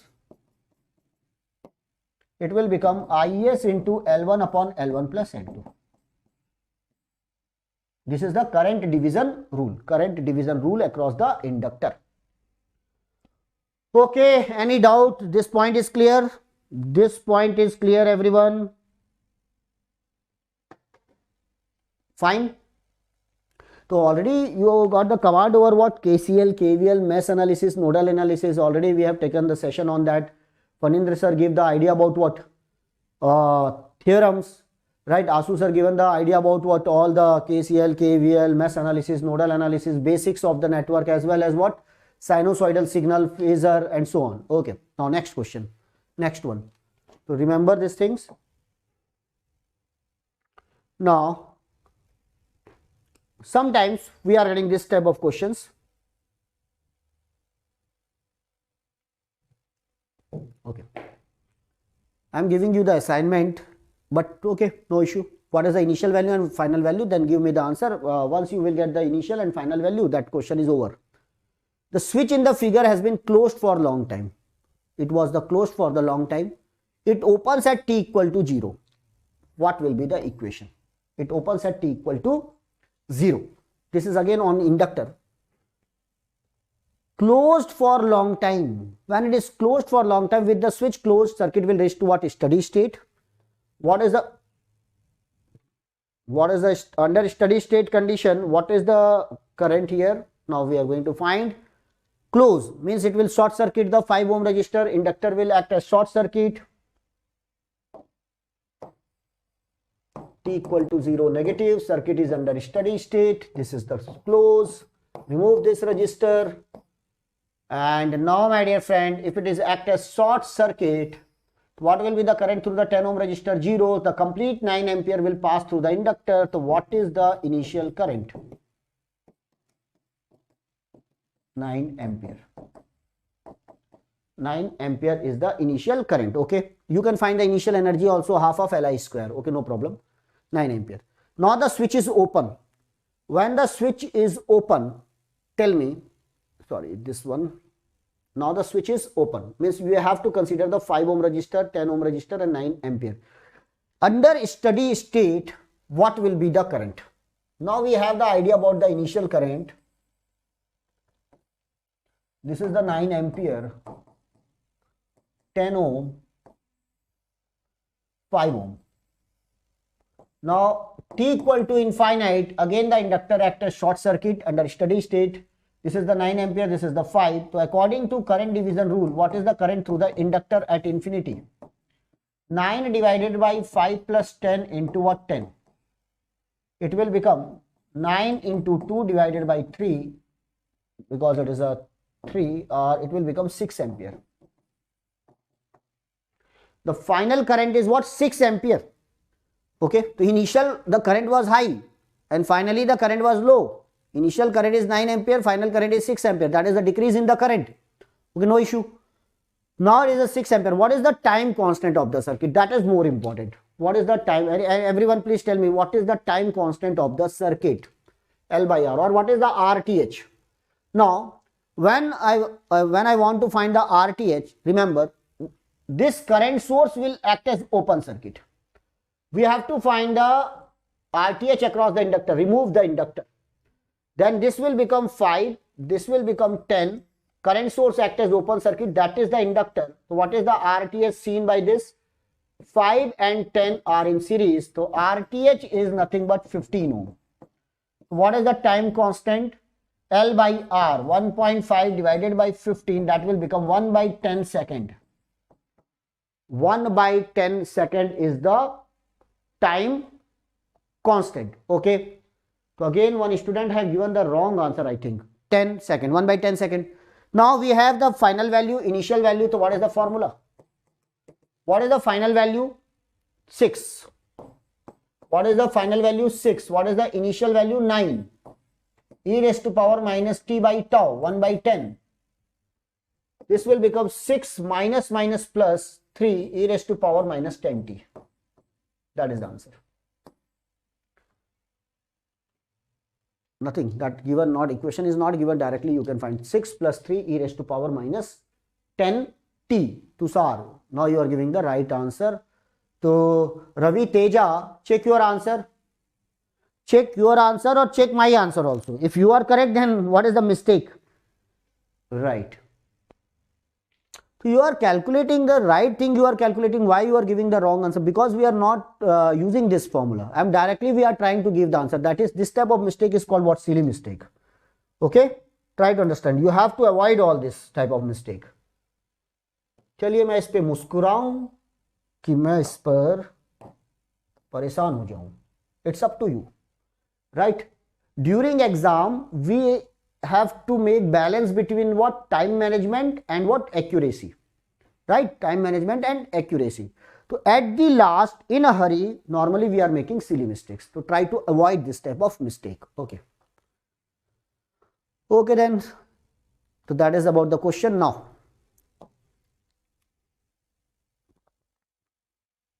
Now, this is a very, very good question. Last question on that inductor. Then we will enter into the second order transient, second order circuit. Okay, tell me.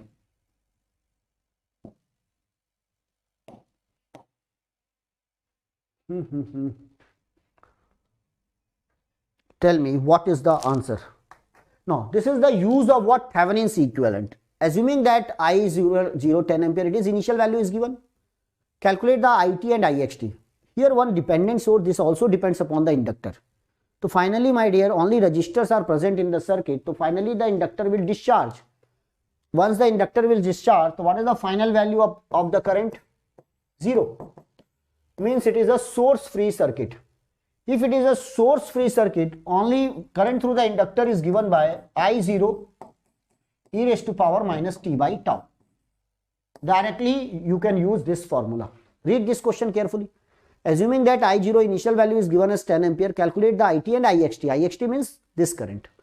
Once you will get the IT, then find the Vx, and Vx divided by 2, you will get the Ix. And Vx is nothing but voltage across the inductor. And that's why Vx is equal to VL is equal to what? L di by dt. You can find. But first of all, find the I. Then we can find the Vx. Then we can find the Ix. Everything is possible, but first of all find the I. In this question, because it is a source free, at t equal to infinite, it will become what? 0. So how we can find the time constant? So time constant is nothing but L by RTH. L by what? RTH. Okay. तो यार एक बार जरा बताओ सब बच्चे कहाँ गए हैं. आप एक बार इसे शेयर जरूर कर लीजिएगा इस अपने ग्रुप में, ताकि स्टूडेंट्स जिन्होंने इंतज़ार किया है वो ज्वाइन कर ले इस सेशन को. राइट गाइज, उन्हें बोलिए ज़रा ज्वाइन कर लें वो, क्योंकि काफ़ी समय से ये नेटवर्क, मैंने कहा था, this is a very very important topic, important subject. Okay,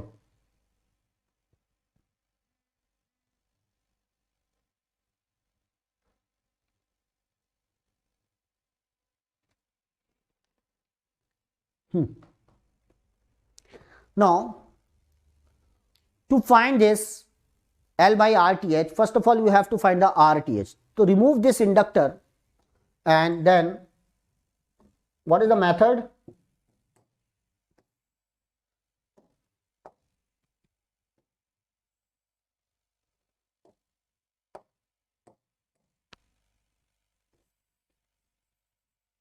Two ohm, 4 ohm, there is one dependent source. And what about this current? This current is here in this branch. There is a current in this branch. To remove the inductor, but the current will remain same I, because that this depends upon this 3I, and then 4 ohm, and this is the 2 ohm. Then you have to apply the 1 volt battery here. Normally we are applying the 1 volt battery here. That is the method, and there will be the current I here. Then what is the RTH? 1 by I. 1 by I. So 1 by I means you have to find the RTH 1 by I. So what is the relation between I and small I? Then small I will become minus I. And small I will become minus I, and that's why it will become minus 3I. Now, what is the voltage at this point? 1 volt. Write down the KCL at this point. What is the incoming current? I. What is the outgoing current? 1 by 2. Plus, what is the outgoing current? 1 minus of minus 3I divided by 4. Now, you can take 4 as a LCM. So, it will become, when I am taking the 4 as a LCM, it will become 2 plus 1 plus 3I. Am I correct? Yes. This will become 4I is equal to 3 plus 3I. Then what is the I is equal to? I is equal to 3. So what is the 1 by I? 1 by is I will become 1 by 3. 1 by I will become 1 by 3. I think everything is fine now. Okay, I am taking the 4 as a LCM. It will become 2 plus 1, 3 plus 3I, and this is the 4I. 4I minus 3I, it is the I, and I is equal to 3. Then 1 by I, 1 by 3. Yes, right. Ketki, Desponde. Yes. I will explain. Right. This is the 1, 3. So what is the time constant ultimately? L by RTH, 0.5. What is the RTH? 1 by 3. 0.3 is 1 by 3. So it will become, this is the 2, this is the 3 by 2. Check my calculation, and that is the method. I am just explaining the method. Yes, Navneet. Ketki, you are saying that how it is a source free. My dear, that source depends upon the current through the inductor. Because it is a 3I, this I is nothing but the current through the inductor. Ultimately, when the current will, it does not depends upon the any other value. Okay. Now we are having the resistor only here, 4 ohm, 2 ohm resistor only, and that's why ultimately the complete energy of the inductor will dissipated across the resistor. Finally, this current will become 0. So what about the current source? It will also become 0, right? And that's why I am saying that it is a source free response. Source free response. I will explain. I will give you the another method. If suppose in exam hall you are not able to understand, then I am giving you the different method also. Think once you will get the time constant 3 by 2 second, then what will be the equation? Equation will become IT is equal to, what is the initial current? It is given in the question 10 e raised to power minus t by 3 by 2t. So it will become 10 e raised to power minus 2 by 3t.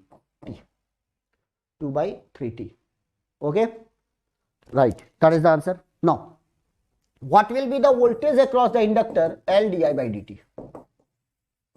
So what is the L di by dt? What is the value of the L? L is 0.5 Henry. So 1 by 2 into 10 into minus 2 by 3 e raised to power minus 2 by 3 t. Differentiate it. You will get the 5 minus 10 by 3 e raised to power minus 2 by 3 t. That is the voltage across the inductor, negative value. So what is the Ix?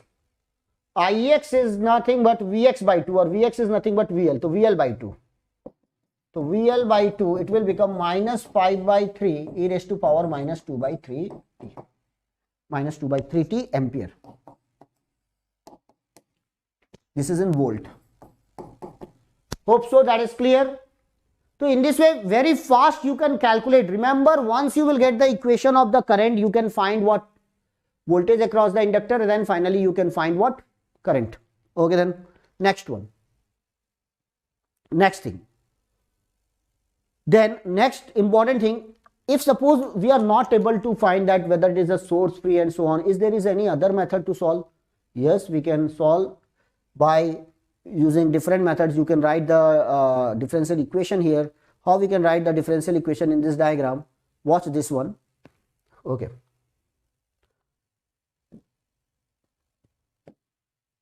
That is the one way to get the equation. Now I am just giving you the different way. No need to calculate the Thevenins and so on.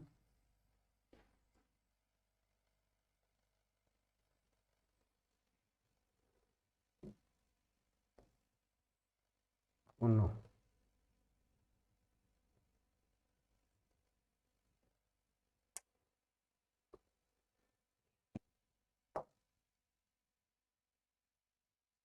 Okay, leave it.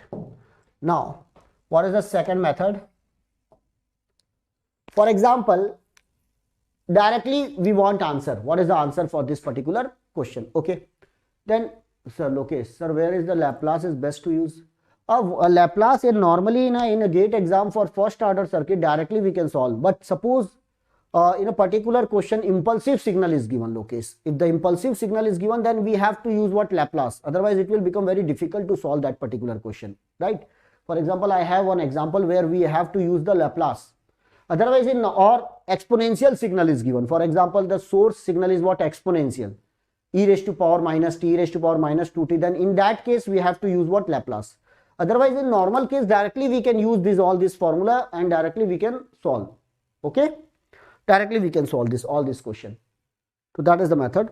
So otherwise Laplace, when we are applying the Laplace, it will become very lengthy. For example, let the voltage at this point is what? Already we have the idea what is the voltage at this point. Let this is the Vx. So what is the Vx? You have the idea L di by dt. L di by dt means 1 by 2 di by dt.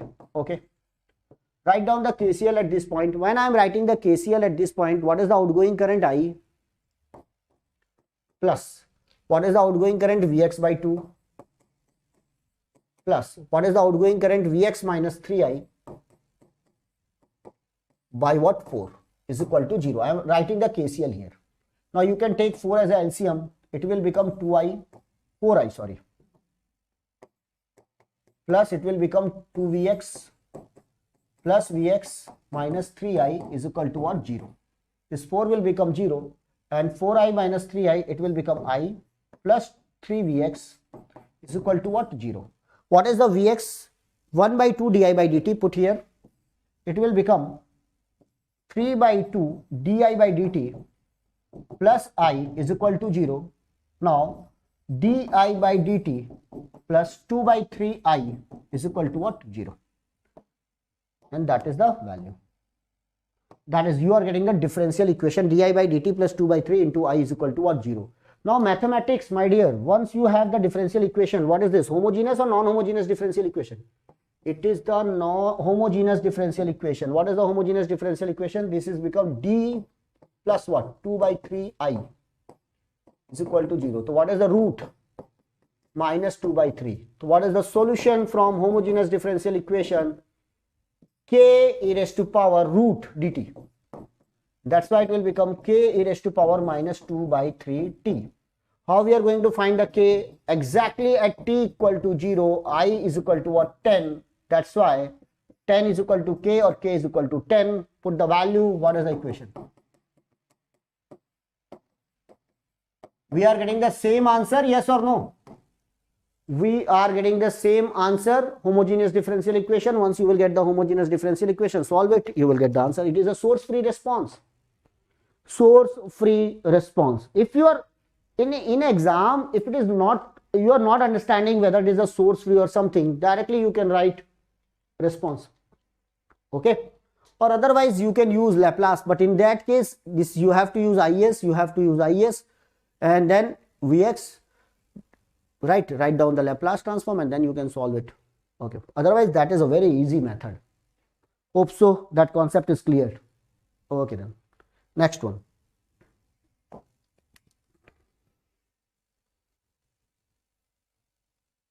Okay, then next question. Right, watch this question. In this question, try to understand this question. In this question, del t is given. Del t means what? Impulsive function. And then impulsive function, if it is given here, what is exponential function is given? 10 e raised to power minus t ut. It is applicable just after what? T, just after. And it is a ut, it is given na? 10 e raised to power minus t ut v volt. So what is the meaning of the ut? Ut means what?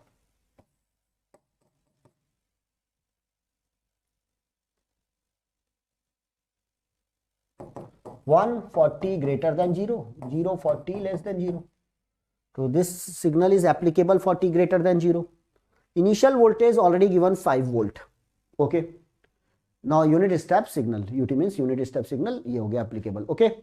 Now here we are having the impulsive source. For t, if the t greater than 0, then the current source will be 2 ampere. No, sir. In which case? No. It is an impulsive function. Impulsive means exactly at t equal to 0, it is what? 2. Otherwise, it is always 0. Right? It is an impulsive. Exactly at t equal to 0, we are applying the impulsive signal. Or in any circuit, what is the initial voltage across the capacitor? It is given as what? 5 volt. Now watch this. This is a very, very important question, everyone. Everyone, this is a very important question. This is 2 del t means what? I think you have the more idea about the signal. That is the 2 for t equal to 0, 0 for t other than 0. So exactly at t equal to 0, it will be 2. It is the strength of the signal.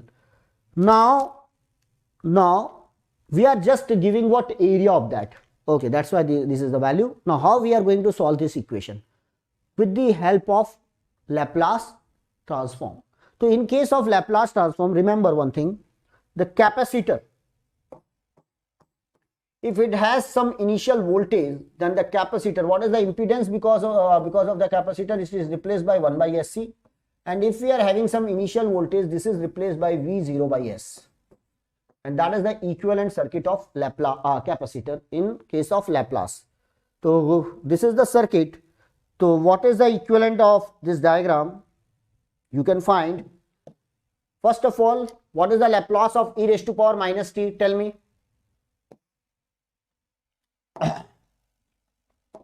What is the e raised to power minus 10t? 10 divided by s plus 1.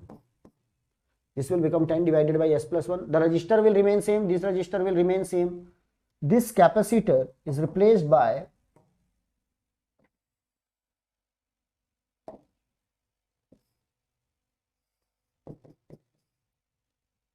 that is the value of the voltage. Resistor will remain same. This resistor will remain same. This capacitor is replaced by 1 by SC. So C is what? 0.1. It will become 10 by S. 1 by SC will become 10 by S. And what is the initial voltage across the capacitor? It is given 5. So it will become 5 by S. Then what is the Laplace of the impulsive signal? 1. So it will become 2. It will become 2. Laplace of that is what? 1. Now it is clear. Once you will get this, write down the 10 ohm, 10 ohm. You have to find the voltage across this capacitor. So this is the complete voltage across the capacitor from this point to this point. So we have to find that this is the V0S. V0S. So V0S, and that is what? 10 by S plus 1. Now you can write what? KCL at this point. When I am writing the KCL, I am writing just V0. Now V0S means V0 minus 10 divided by S plus 1 divided by what? 10. Plus V0 divided by 10. It is in Laplace. V0 divided by 10 plus V0 minus 5 by S by what? 10 by S. And what is the incoming current? 2. So that is outgoing current is equal to incoming current. These all are the outgoing current, and that's why it is equal to incoming current. Now when it is multiplied, it will become, okay, then you can solve it. Right. I want to write this S multiplied, it will remain by 10, V0 by 10 plus it will become S V0 minus 5. Please check my calculation. This is the 5 by S, this is the 5 by S, this is the 10 by S, it is divided, so it will become S V0 minus 5 upon 10 is equal to what? 2. When this is 10 is multiplied, it will become 20. You are going to get the V0 minus 10 by S plus 1 plus V0 plus 5 V0 minus 5. Minus 5. Okay. Then is equal to what? 2. Is equal to 2. So this is the V0, it will become 7 V0 is equal to 2 plus 5, 10, 2 plus 5, 7, plus 10 by s plus 1. 10 by s plus 1. Right? Everything is fine now. So this is a calculation is your part. If anything is wrong, then you can inform me. Otherwise, that is the calculation. Then it will become V naught is equal to 7 divided by what? 7. So it will become 1 plus 10 by 7 upon s plus 1.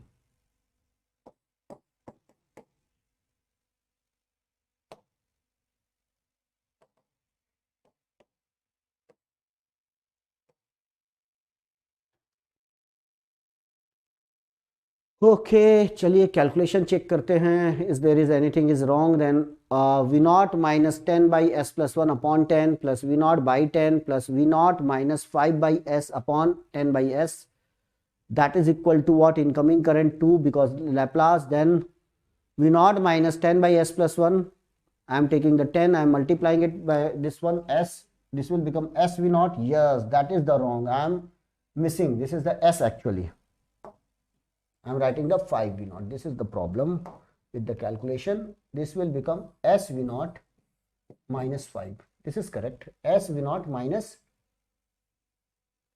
5 is equal to 2. And that's why this is also wrong. Now it will become s V naught plus 2 V naught. Or you can take the V naught as a common. It will become s plus 2. And here you will get 5 plus 2, 7 plus 10 divided by s plus 1. Now it is correct. Now it is correct. S not 5. Yes. Right. Now, how many students are able to solve what? Laplace? Then this is wrong.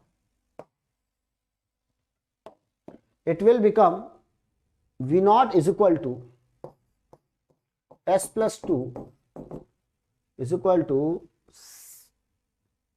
you can multiply it 7s plus 7 plus 10 divided by s plus 1. Then V naught is equal to 7s plus 17 divided by s plus 1 into s plus 2. Now find the Laplace inverse. Now find the Laplace inverse. Right side 20. Oh, देखो ये calculation. Oh, sorry for that. Sorry. I'm doing the silly mistakes here. Okay, no issue. 20. Yes, it is 2 is multiplied. Na, that is the 20. If it is 20, then it will become 25. It will become 20 means 25. Okay, now I think now everything is fine. 25. So then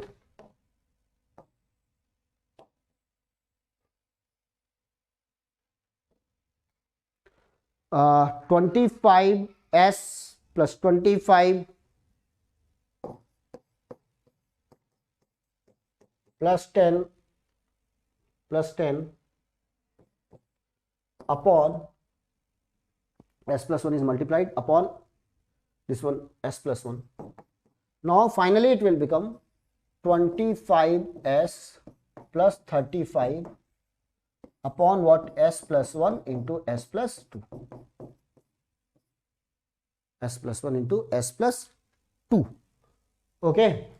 Now my dear friends, find the partial fraction and then solve it and you will get the answer. You will get the answer for this particular question. Okay. I think you all are eligible. How to find that? This is the a upon s plus 1 plus b upon s plus 2. So how we are going to find the a? A will become, put the value s is equal to 1. It will become minus 25 plus 35 divided by, put the value minus 1 plus 2. It will become what? 1. 10. B. 25 into minus 2 plus 35. I'm putting the minus 2 here. It will become minus 2 plus minus 1. Then it is a 25 into minus 50 plus 35 minus 15 divided by minus 1, minus cancel, 15. 15. Therefore, V naught will become 10 divided by s plus 1 plus 15 divided by s plus 2. 10 divided by s plus 1 plus 15 divided by s plus 2. What is the answer?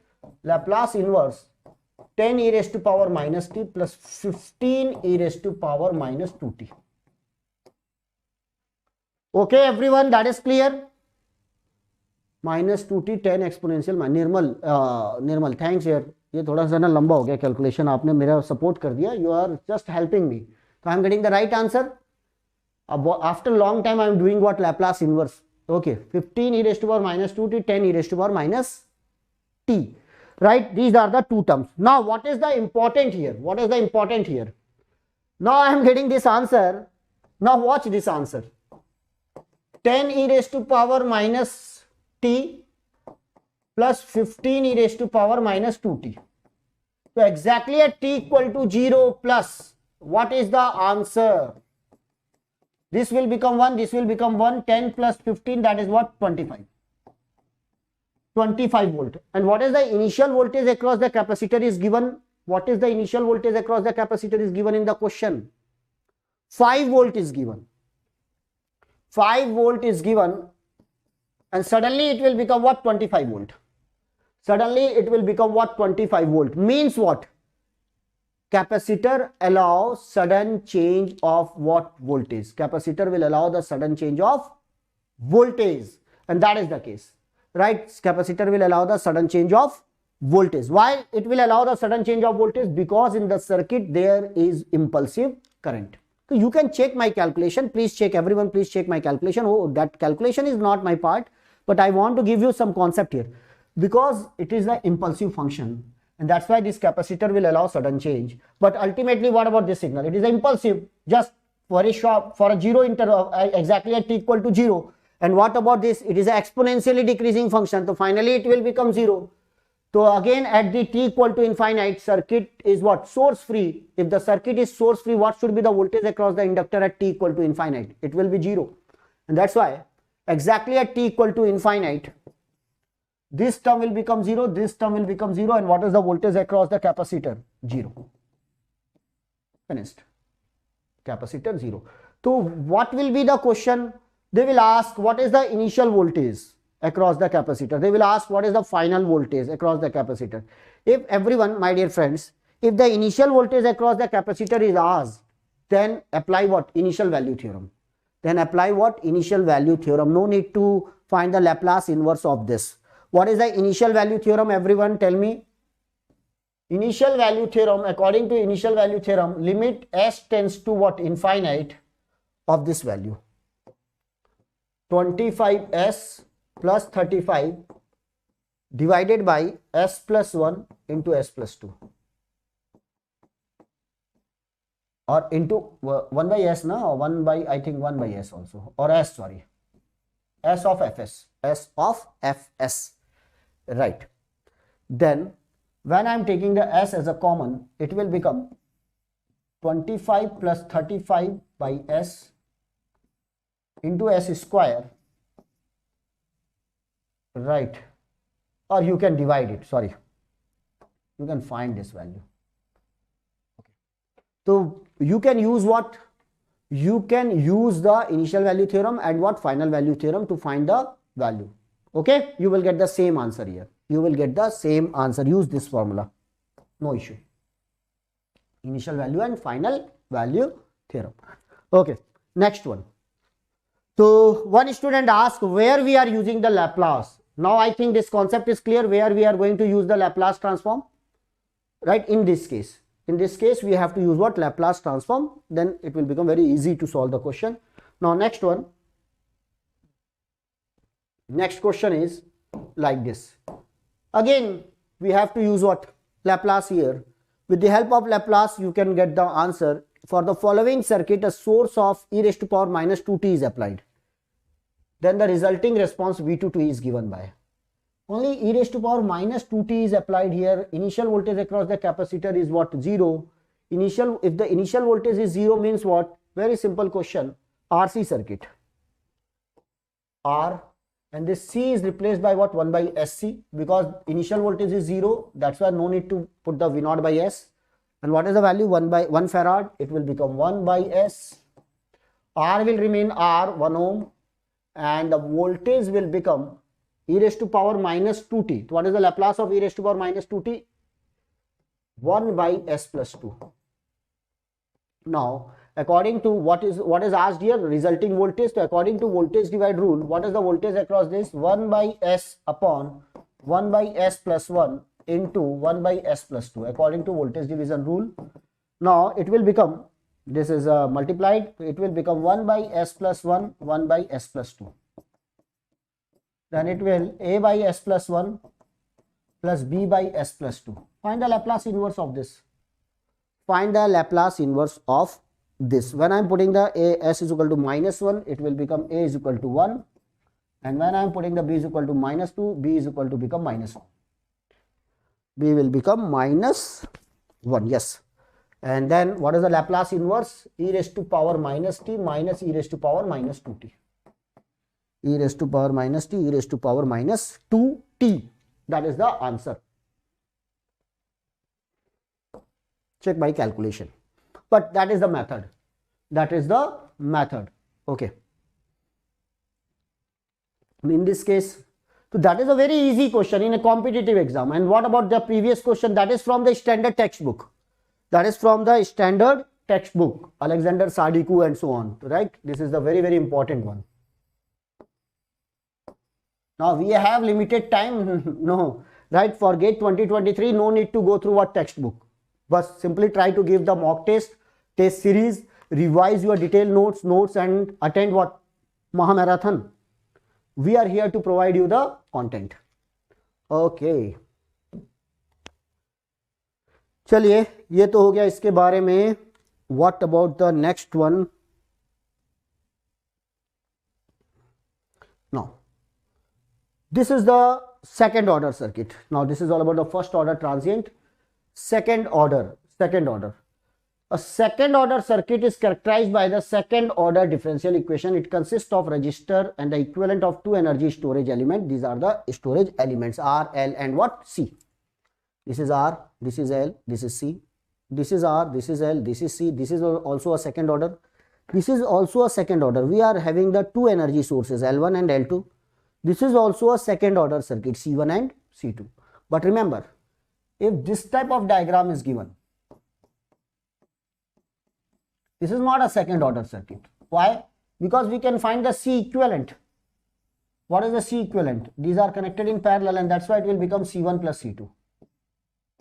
It is nothing but first order circuit. It is a first order circuit, right? Power का question करिए आकांक्षा. Oh, Vashishtha, power question that is in electrical. Oh, sorry, electronics and electrical. You are from electrical branch. They will. We have to arrange one session, more session for that. Definitely, we will arrange one more session. If you are enjoying the session, Akanksha, if it is beneficial, then definitely write your comments. We will try to arrange extra session for that to cover the power and to cover the any other miscellaneous topics. Right now, this is the second order circuit. That is the second order. That is the second order. But this circuit is not a second order circuit. It is a first order circuit. Okay. Then in a second order circuit, first question is what? Find the initial values. Initial value means exactly at t equal to 0 plus what is the value of I, what is the value of V, what is the value of di by dt, dv by dt. Then I will give you the standard formula for series RLC circuit and parallel RLC circuit. First question from the second order circuit. Switch in the figure has been closed for a long time. It is open at t equal to 0. Find the values. Find the values. Okay. We have to find the values then. Then I0 positive, V0 positive, di by dt 0 positive, dv by dt 0 positive, I infinity, V infinity, we have to find these three values. So to find the I0 positive, I means current through the inductor, V0 positive means voltage across the capacitor. Then second case, we have to find the di by dt and dv by dt 0 positive. Okay. Then if you want to find this value, draw the circuit exactly at t equal to 0 negative, because at t equal to 0 negative circuit is in steady state.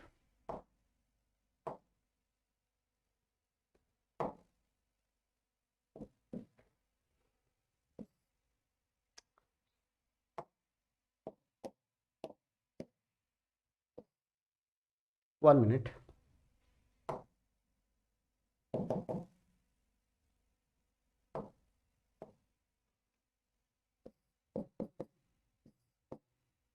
This inductor will act as short circuit exactly for t. Figure has been closed for a long time. Now the switch is open, means initially the switch is closed. Capacitor will act as what? Open circuit. Close this switch. Inductor will act as short circuit. This capacitor will act as open circuit. What will be the current? Is equal to 12 divided by 4 plus 2. That is what? 2 ampere. Now what is the voltage across the capacitor? VC0 negative is equal to VC0 positive is equal to, according to voltage division rule, 12 divided by 2 plus 4 into what? 2, and that will become 4 volt. That will become 4 volt. That is the initial voltage, 4 volt and 2 ampere. Yes, this is the initial 4 volt and 2 ampere. So this is the already, that is the answer. Very simple.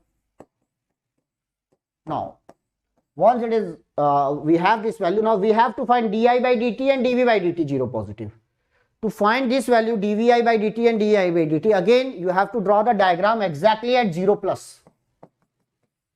Exactly at 0 plus, what will happen?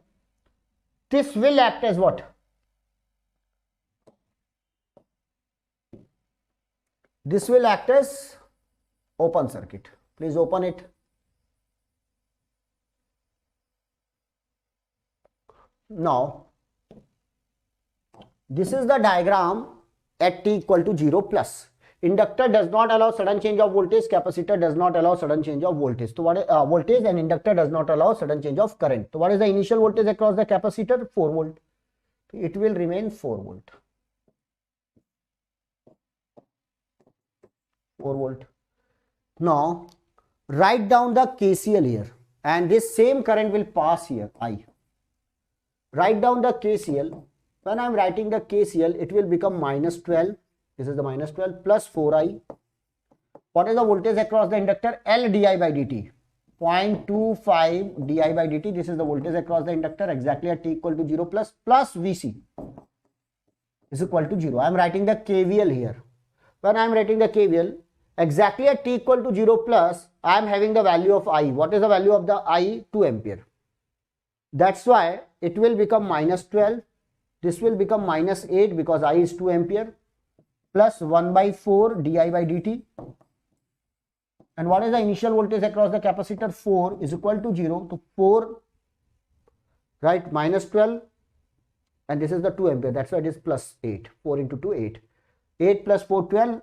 12 cancel out. What is the di by dt 0 plus? Is 0. Di by dt 0 plus is what? 0. Yes, this is the plus 8, and that's why di by dt 0 plus is 0.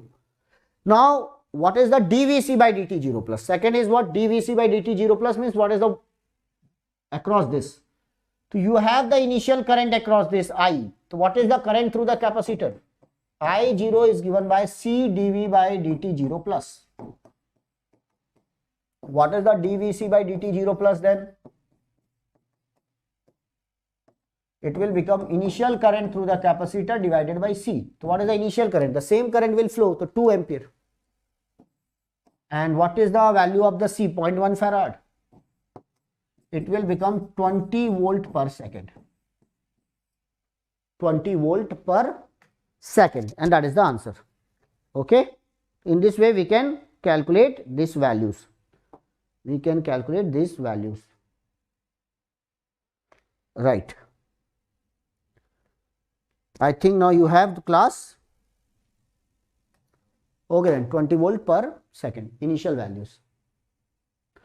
So this is the initial condition. So normally in second order circuit we are having the question on initial condition at t equal to infinite. Again the inductor will act as short circuit and capacitor will act as open circuit. Then you can find the value. Finally, at t equal to infinite, this is the diagram. Already it is open. Remove this. Then at t equal to infinite, this is the resistor. Inductor will act as short circuit. Capacitor will act as open circuit. 12 volt. This is 4 ohm. And now, what is the voltage across the capacitor?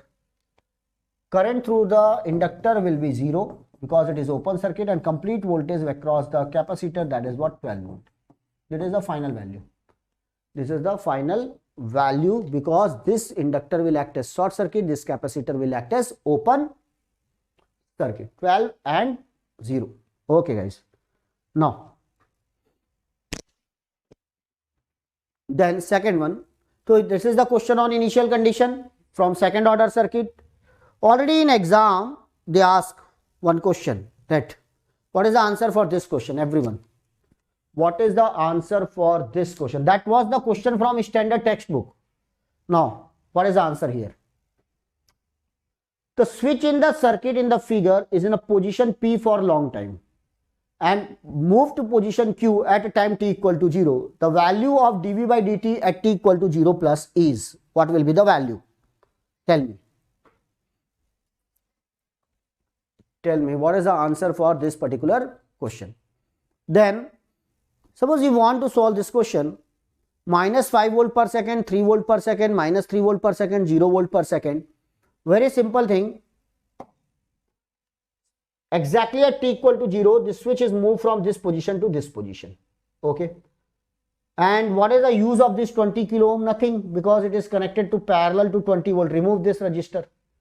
And then find the initial voltage across the capacitor and initial current through the inductor. And everyone try to give me the answer. That is in question in 2021. Okay. Then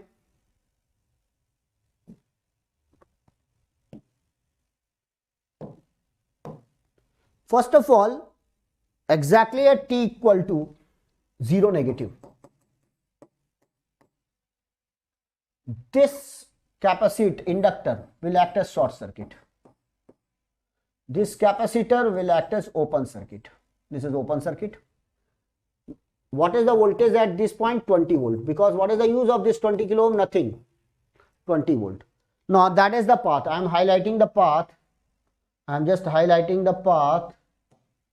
This is the path. What is the current? 5 kilo ohm, 5 kilo ohm and 10 kilo ohm are in series. So total it will become 20 kilo ohm. When it is at 20 kilo ohm, so what is the current initially? 20 divided by 20 kilo ohm, 1 ampere current. 1 ampere. 1 milliampere because it is in kilo ohm. 1 milliampere is the initial current, and this current will flow through inductor. Flow through inductor. Inductor does not allow sudden change of current. 1 milliampere, this is the current. Now because of this 1 milliampere, what is the drop across this 10 kilo ohm? Because inductor acts as short circuit. So what is the voltage across the capacitor? Current into 10 kilo ohm. Milliampere is cancelled with the kilo ohm to 10 volt. So initial voltage across the capacitor is 10 volt and initial current through the inductor is what? 1 milliampere. Okay. Now in the second case, now the switch is connected here. So disconnect this part. When I am disconnecting this part, consider only this one. Remove this part. When we are removing, what is the voltage across this? What is the current through this? It does not allow the sudden change of current, 1 milliampere. What is the voltage across the capacitor? 10 volt.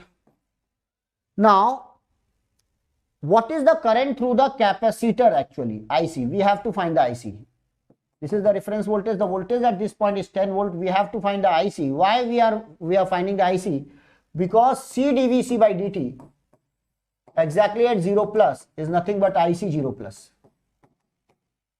So exactly at t equal to 0 plus, the voltage at this point is 10 volt. Current is 1 milliampere. Write down the KCL. At this point, it will become 10 divided by 5, 10 minus 0 divided by 5 plus IC plus what is the current through the inductor? 1 milliampere is equal to 0. So what is the value of the IC? Minus 3 milliampere. So what is the dVc by dt? 0 plus is equal to minus 3 divided by C. What is the value of the C? C, 1 millifarad. It is milliampere, 1 millifarad, milli cancel, minus 3 volt per second. Minus 3 volt per second. It is negative. It is negative, not positive. It is negative value because the capacitor will now discharge. Okay, Akanksha, it is clear? Now it is clear? Yes. Write down the proper KCL and then you will get the answer. Okay then. Right guys. So this is the question, right? On from the second order circuit, normally we are getting the question on what initial condition. So that is the initial condition, right? Then next one, source free. If suppose I am having the source free series RLC circuit, source free or with source series RLC circuit, it is a standard circuit, second order standard circuit. In case of second order standard circuit, they will ask what about the response? It is whether it is a overdamped, underdamped, or what, critically damped. So overdamped, underdamped, or critically damped, then remember one formula, alpha, find alpha, R by 2L, and omega naught is equal to 1 by what? Root over LC. The unit of this is radian per second. Okay, R by 2L and 1 by root over LC. How to find the time constant in second order? Nirmal, because we are having the two roots, that's why there are two time constant in case of what? Second order circuit. And it is beyond our what? Limit. And there are different types of response. We are having the two roots, overdamped response, underdamped response, critically damped response, right? We are having the two roots. Which type of roots? Repeated roots, right? Two roots, real and non-repeated, means different, distinct roots, real and distinct, repeated roots, complex conjugate. According to that, we are giving the answer. Okay, so this type of answer. Or always remember, when there are two time constant, we are always consider what? The time constant which is high, slower one. It is the slower one. So here we are using the concept of control system. Which dominant pole? Which one is the dominant pole which is near to what? Imaginary axis. And that's why this type of concept we are using here. So now alpha and omega naught, this is the RLC circuit. In case of RLC circuit, when I am writing the equation, it will become Ri. I am writing the KVL here. Ri plus LdI by dt plus Vc. Vc is nothing but voltage across the capacitor, Vc. I am writing the KCL, and then I is given by C dVc by dt, current through the capacitor, and that's why it is given as C dVc by dt. This is the I. You can put here, so it will become RC dVc by dt plus LC d square Vc by dt square plus Vc is equal to 0. You can divide it by what? LC. It will become second order differential equation. dt square plus R by L plus Vc by LC is equal to what? 0. Now it will become d square plus R by LD plus what? 1 by LC. It is a second order differential equation. It is a second order differential equation, right? Now then you can compare it with what? D square plus R by LD plus 1 by LC. Remember that formula, S square plus 2 zeta omega ns plus what? Omega n. Omega n square. This is the characteristics equation.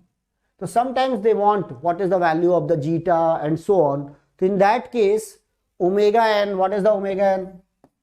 It will become 1 by root over LC. So what is the 2 zeta omega n? it will become R by L. Right, so what is the zeta? Damping ratio, R by L upon what? Zeta 2 times of omega n. You can put the value of the omega n, it will become R by 2 into, what is the omega n? It will become root over LC upon L. You can find zeta is equal to R by 2 root over C by L. Check my calculation, and that is. So they will ask, what is the second order control system? Simply you have to relate with what the second order control system here. So zeta damping ratio R by 2 root over C by L. Now different conditions. What are the different conditions? But in network sometimes you have to find the roots. What is the roots here? What is the roots here? Simply for this equation the roots will become minus b 2 zeta omega n plus minus root over b square minus 4ac upon 2a upon 2.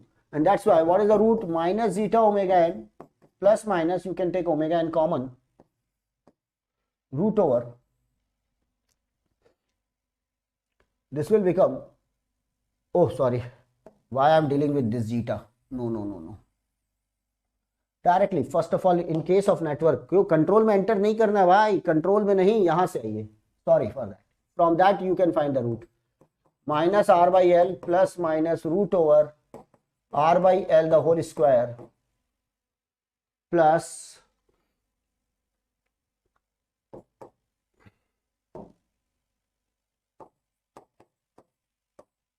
upon 2a. And that's why it will become R by 2L plus minus root over R by 2L the whole square minus 1 by LC.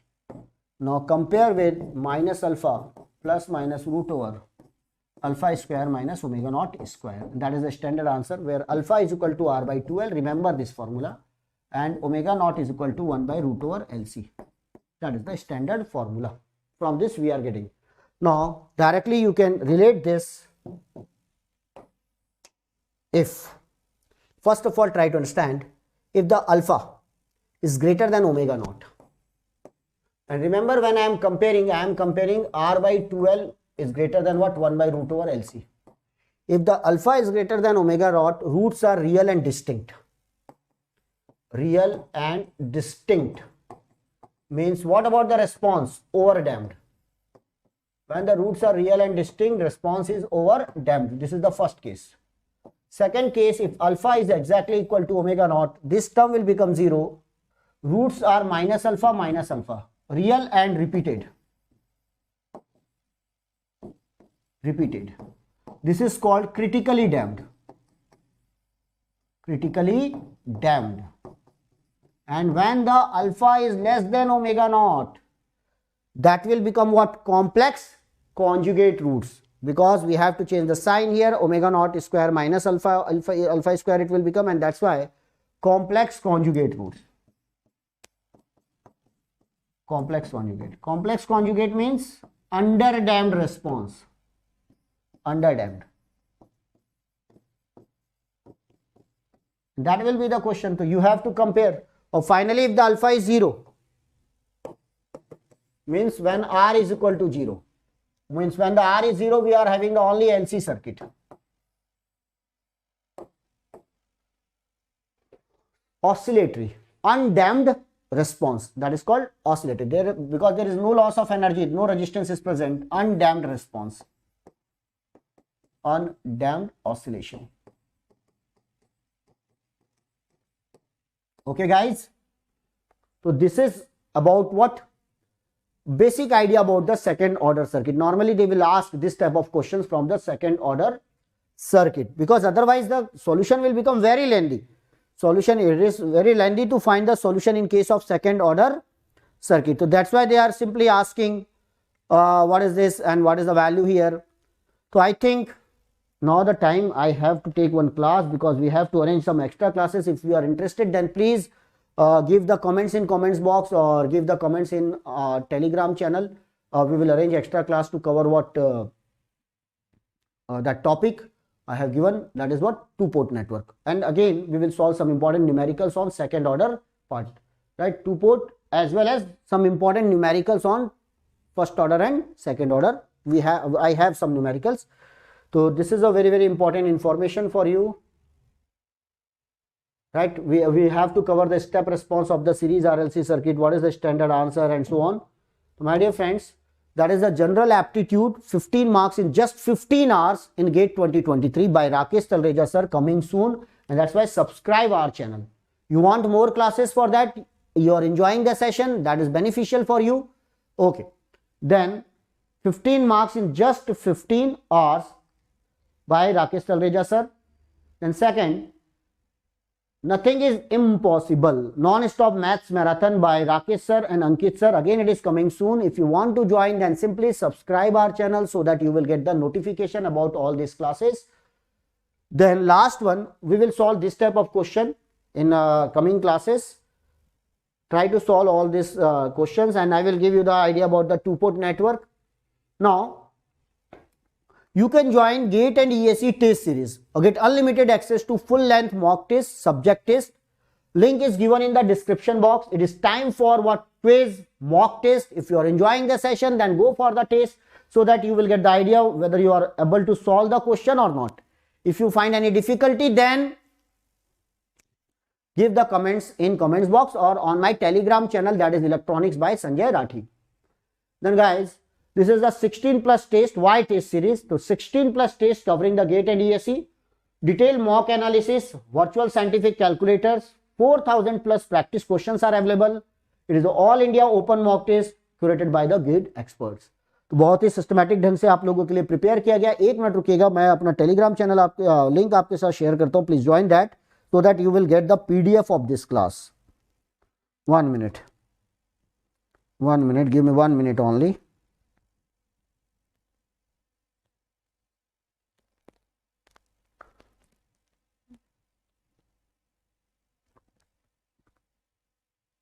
Okay, this is my Telegram channel link, that is Electronics by Sanjay Rathi. So join that so that you will get the PDF. Okay, and tomorrow we have session from again 10 to 2 and then what? 4 to 8 p.m. Tomorrow I am going to take what? Analog. Analog part 1. And that is very, very important because I will discuss very, very conceptual topics as well as questions. Right? So tomorrow 4 to 8 p.m. Continuously 4 hours classes. Right. Yes. Tomorrow's or yesterday, Navneet. Tomorrow I will take the class and then I will provide you. Okay. Then the password, it will be password protected, right? So password is what? First order. Or you simply write transient. Transient. That will be the password for this PDF. Okay. Okay then. Then you are on BYJU'S exam prep. Thank you for attending the session. Thank you very much. Subscribe the session, like the session and share the link of this session. And I am waiting for you. Please tomorrow join the session.